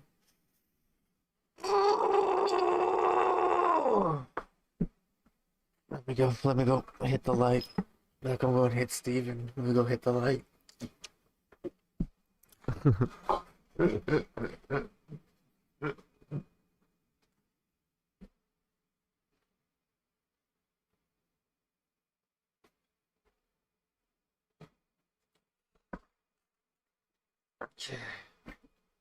Okay. Oops, sorry. Yeah, so there's a chair. There's a chair, guys. My bad. So as a chair makes sounds that sounds like a fart. Just an old chair, so it's fine. Announced that they'd be revising the content and be putting up a new poll for it next week. In the end, it just barely didn't pass with a 72.5% yes vote. Keep in mind, the entire question was packaged together into one big mega question, so it's either you voted yes for everything or no for all of it. Just a few days later, the first developer blog for the Inferno went live. It was the new name for the Jad 2 challenge, but it was kind of just the same exact update. The only new info we learned is that 22 waves would follow the fight caves, and Jad 2 would be named Tizkal Zuk. All 3 caves would still be a reward, and you'd still have to redo the fight caves on every attempt. At least we finally had an idea of what they'd look like. The team also said that by leaving the update as an expansion, they would save a ton of time, which made the player base even angrier. Nobody wanted RuneScape's hardest challenge in over a decade to be a rushed out extension. So 2 days later, Jagex released another blog. This time, the Inferno would be its own separate challenge with 40 plus unique waves and 6 monsters. This time, only the melee cape would be a reward, but the team asked the players a really weird question. Do you want the Inferno to release next month or next year? By changing the Inferno to be a piece of standalone content, Jagex would need to cut a few corners, namely with the graphics. A February release meant that the Inferno would probably be just mostly reused assets, like pretty much all of the early old school content. But if they pushed the Inferno to be part of Zaya's third batch, which was also set to release in January, they could spend more time on it. If so, the Inferno would instead exist on Zaya with its own volcano. If you've seen my video about Zaya's absolutely insane development, you might have heard of the Tasakal, an ancient race of creatures similar to the Tazar who live in a dormant volcano on Zaya. They were also set to release with Batch 3, and Jagex wanted to tie their lore together. Ultimately, the players decided on the January release, so they'd be waiting about a year. The Inferno wasn't really discussed much again until 2016's RuneFest, which was a few months later. First off, the Tasakal, which were first shown off in 2014, had been redesigned from this to this. Essentially, in the middle of the night, these weird centaurs kidnapped some Tazar, dumped them into a volcano, and did some weird experiments on them. So the player would then pretty much help the kidnappers and defeat their experiments for them. Anyway, after that, they displayed a few ideas of what the cape might look like, but ultimately told the community to pitch their ideas to the team, which might have been a mistake, because while researching for this video, I'd say at least half of the posts I found about the Inferno were player-submitted designs of the cape. January rolled around, and the update had actually yet to be polled or really even mentioned since then. Much of Zaya's Batch 3 had either been postponed or cancelled, but luckily the Inferno hadn't. 2 months after the Inferno's planned release date, we got the first blog for it in over a year. And if you thought the Jad 2 blog got revised a ton, just wait until you see this one. First up, the Tasakal were renamed to the Kalith. Man, Jagex just loves to pick names that are hard for me to say. Anyway, the Inferno would also be released with a little town surrounding it named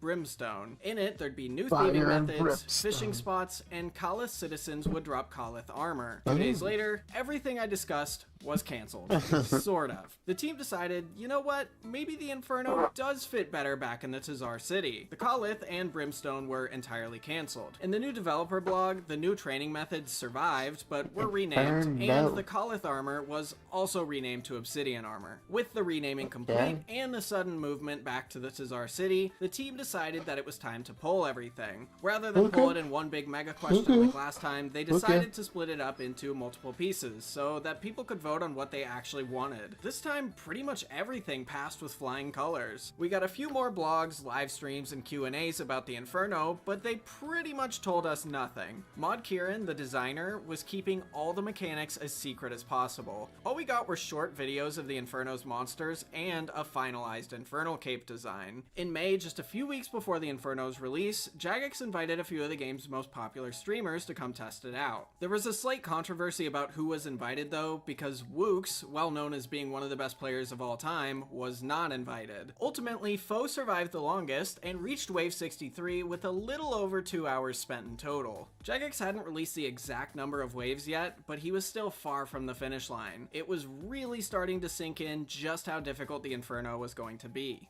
Then Jagex made a pretty special announcement. When the Inferno released, the first few players who could complete it were going to be rewarded greatly in real life. The first player to complete it successfully would receive lifetime membership, a real-life Infernal Cape, and a ticket to 2017's RuneFest with their travel and stay expenses paid for. The second would receive the same, minus the real-life Infernal Cape, and third would just get a RuneFest ticket and lifetime membership. I should also probably mention the streamers who got to try it early were not allowed to claim these prizes should they be the first, so people who were mad Wooks wasn't invited to test the content were suddenly quite a bit happier. June 1st arrives and the Inferno finally releases. Jagex is just buzzing with energy. Inside the office, hundreds of employees have various streams open of players trying to complete it. Tens of thousands of players were also watching, which was enough to boost Old School to the most viewed game on Twitch. The entire update was massive for Old School's exposure, and whether they planned it or not, this was a genius marketing strategy. All eyes in the gaming community were on Old School's near impossible new challenge. As the hours rolled by, players started to complete higher and higher waves. But 6 hours after launch, nobody had completed it yet, and over 4,000 deaths had occurred. Nobody had reached the final wave, 69. I'm not kidding, that's seriously the final wave number. But as players got closer to it, they were horrified by what Kieran had added to the waves leading up to it. Now, on wave 67, you fight Jad, which isn't too bad.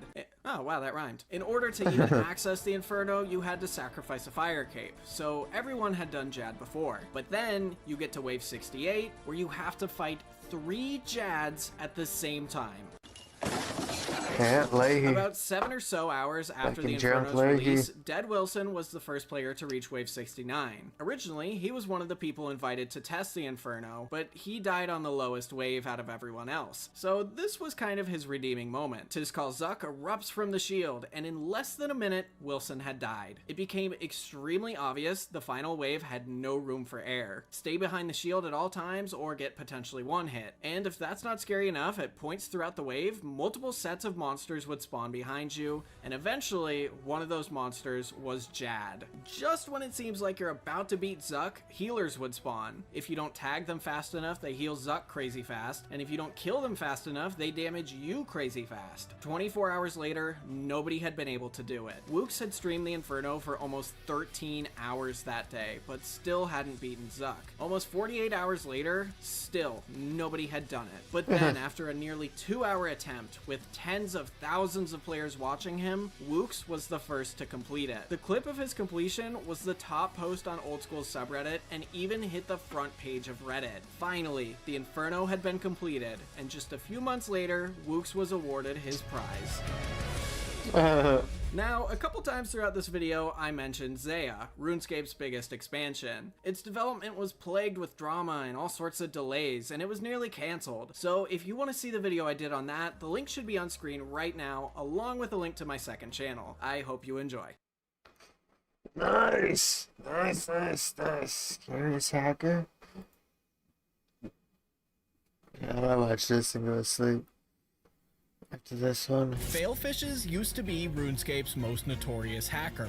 At their peak, his group was raking in thousands of dollars every day by stealing and selling RuneScape gold. But when you're breaking into dozens of computers every day, people start to notice. Like most RuneScape hackers, Failfishes, also known as Ryan, started from humble beginnings as just a regular player. He spent most of his time in-game at the Bounty Hunter crater while he would talk with his friends on Ventrilo. Until one of his PKing buddies gave him an interesting offer. He said that if Ryan gave him 20 million gold, he would sell him a phishing website. Essentially, a website that was meant to trick unsuspecting players into giving their RuneScape account details to the website's owner. For example, the fisher would go up to a player and say, "Hey, I'm doing a 100 million GP giveaway on the RuneScape forums. Here's the link." The website was made to look like an exact copy of the RuneScape forums, so if you weren't paying attention, you might sign in thinking that you were logging into the real forums. Not only would the website itself look exactly the same as the real thing, the web address would also be made to look as close as possible. As soon as you logged in, the fisher would get your account details, log into your account, and drain your bank. If you tricked enough players, you could make some insane amounts of gold.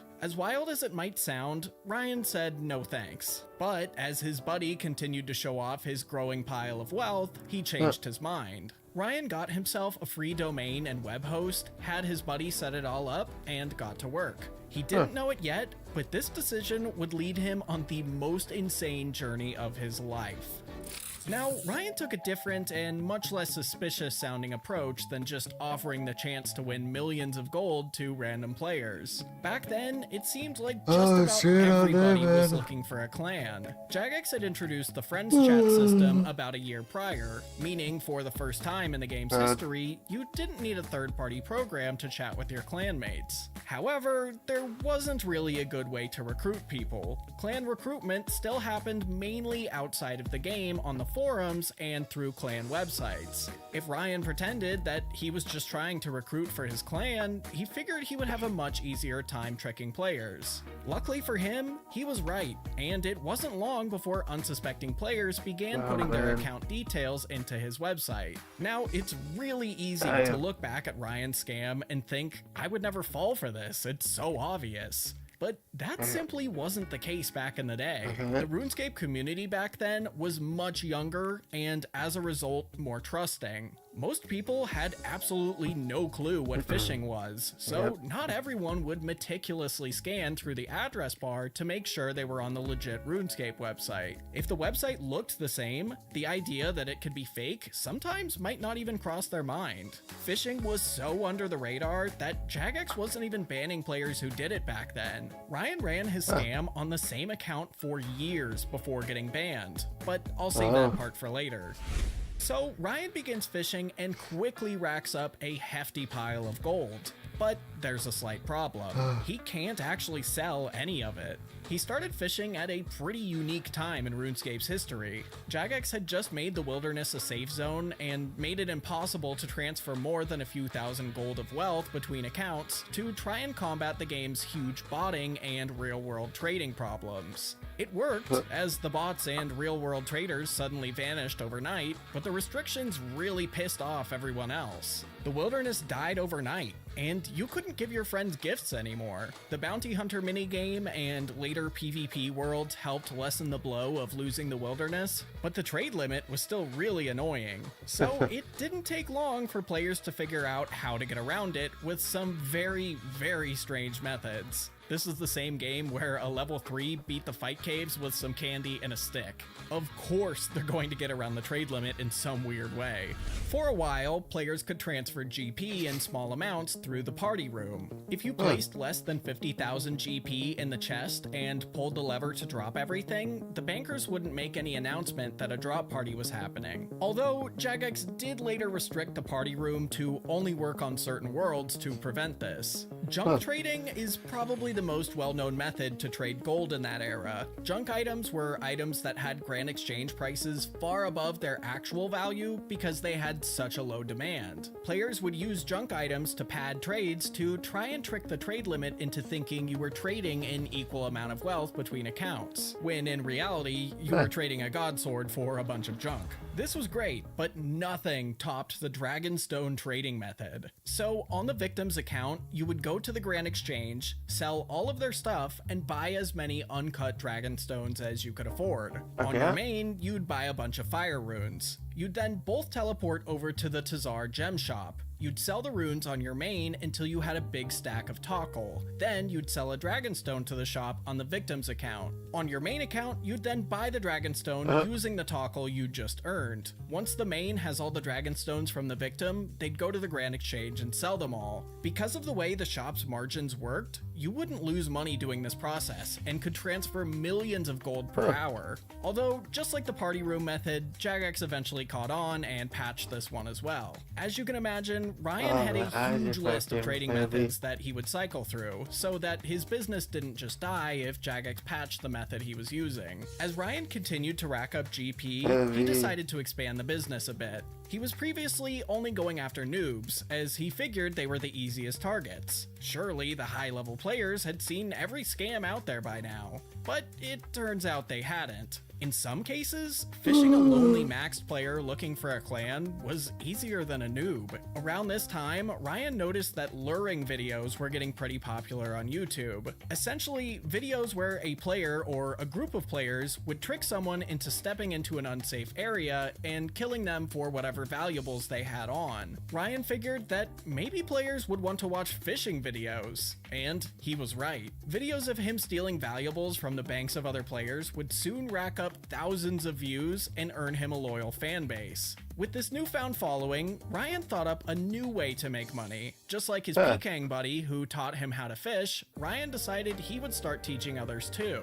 For 150 million gold, you could purchase a guide on how to do exactly what he did. Or if you had deep pockets, Ryan would sell you a website subdomain that looked just like the RuneScape website for a few $1,000s. Now you might be wondering, why would someone pay that much when they could just go buy one on their own? Surely there were enough domains out there that looked close enough to the real RuneScape website, right? Well, there was, until Jagex announced that they would be ending trade restrictions and making the wilderness a dangerous area again. This meant no more annoying GP laundering. You could trade as much gold as you wanted without restrictions. As soon as Ryan saw this, he knew there would be a big rush of players looking to learn how to fish. He began purchasing every domain he could that he thought would work well. Well, it paid off, because within an hour of the trade restrictions being lifted, he had over 300 friend requests on Skype from fans all wanting to learn. It was a pretty good day for Ryan, and he earned a few $1,000s in just a couple hours.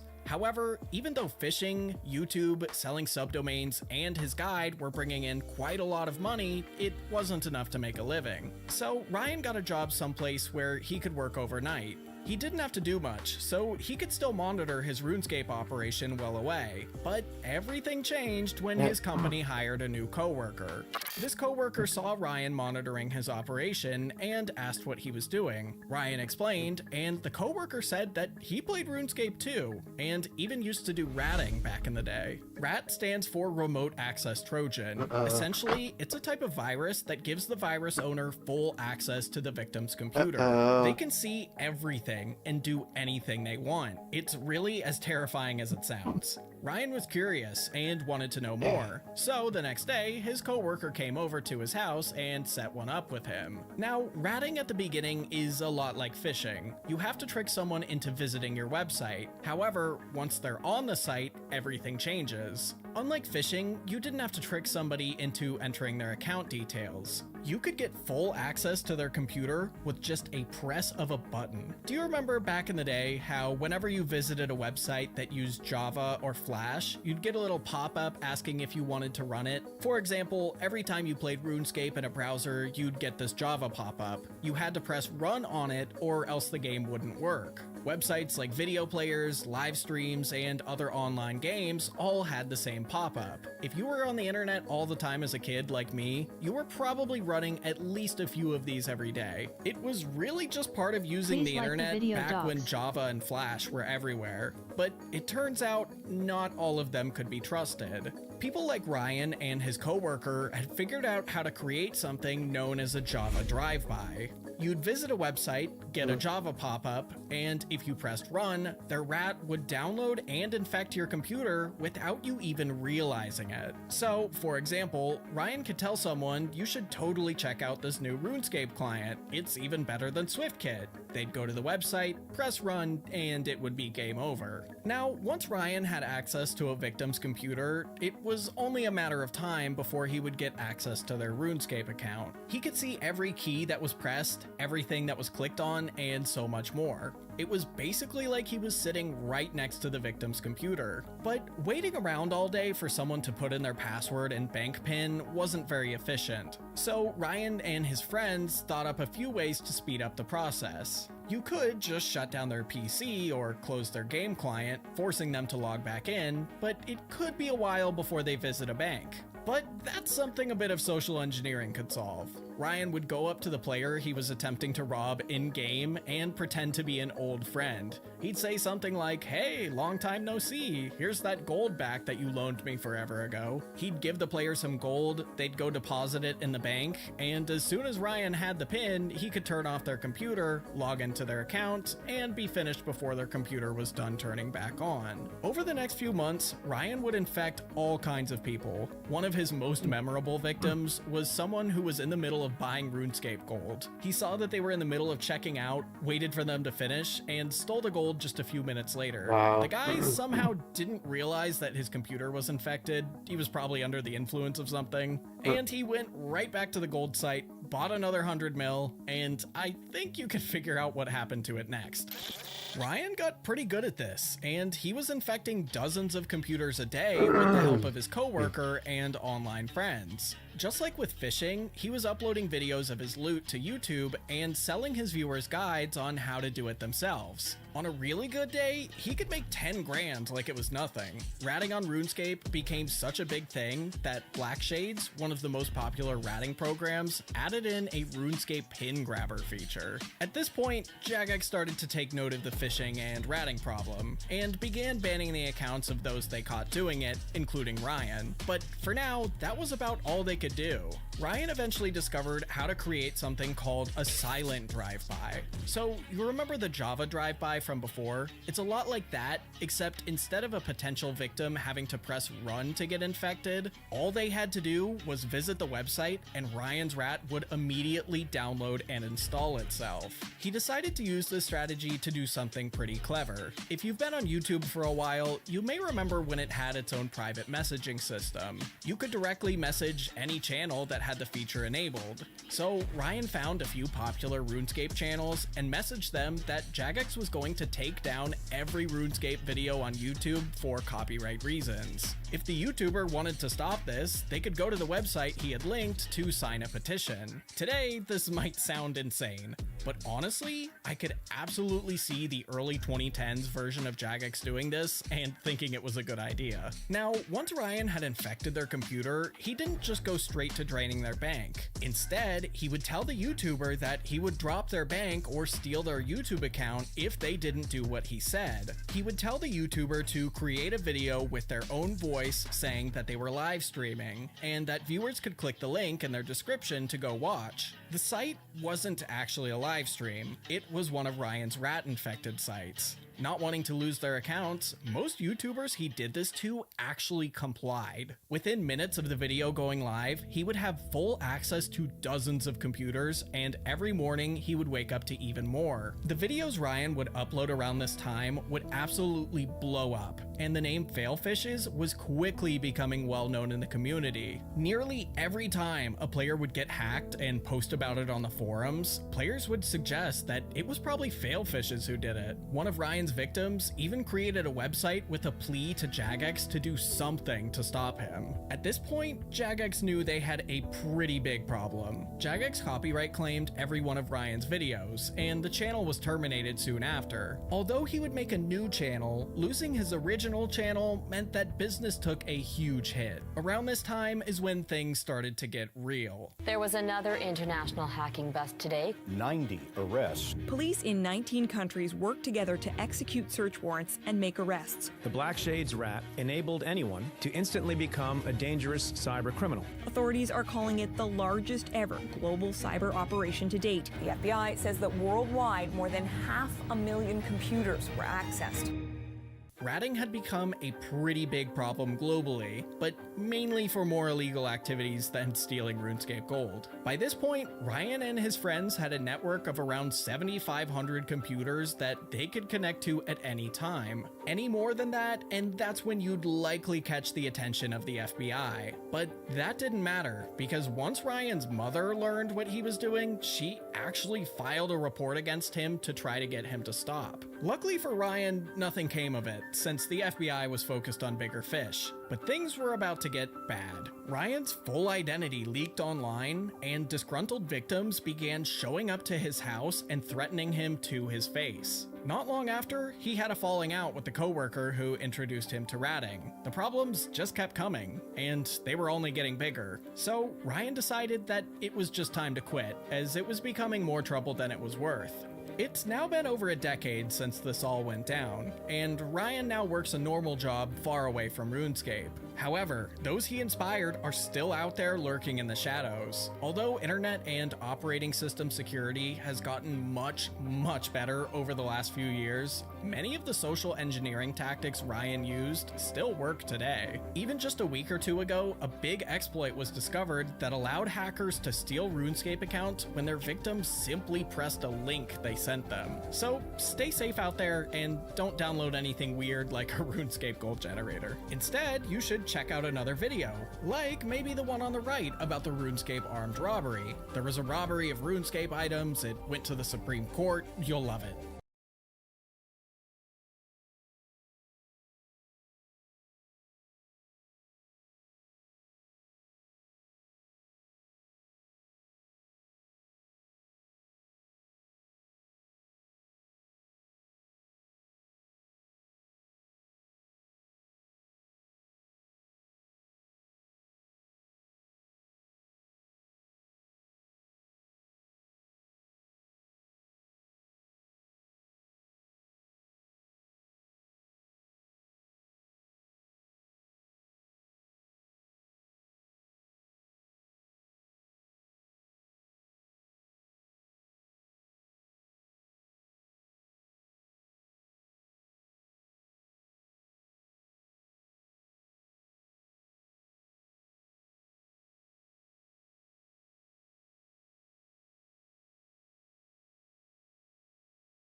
Mm.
Mm.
Oh.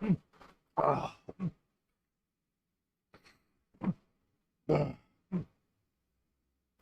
Mm. Mm. Mm. Mm. Mm. Mhm.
Oh, oh.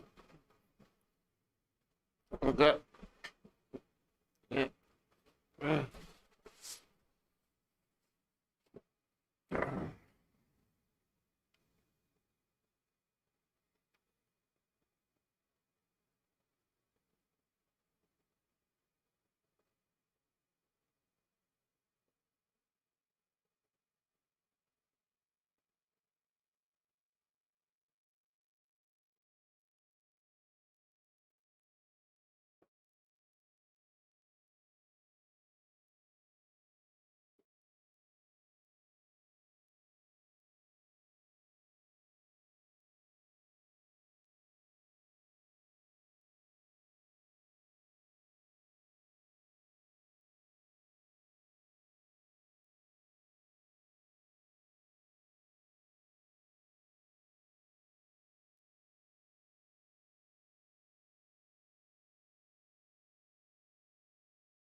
No.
Mm. Mm. Alright. See you guys. What's that? 4.5 hours. Dang.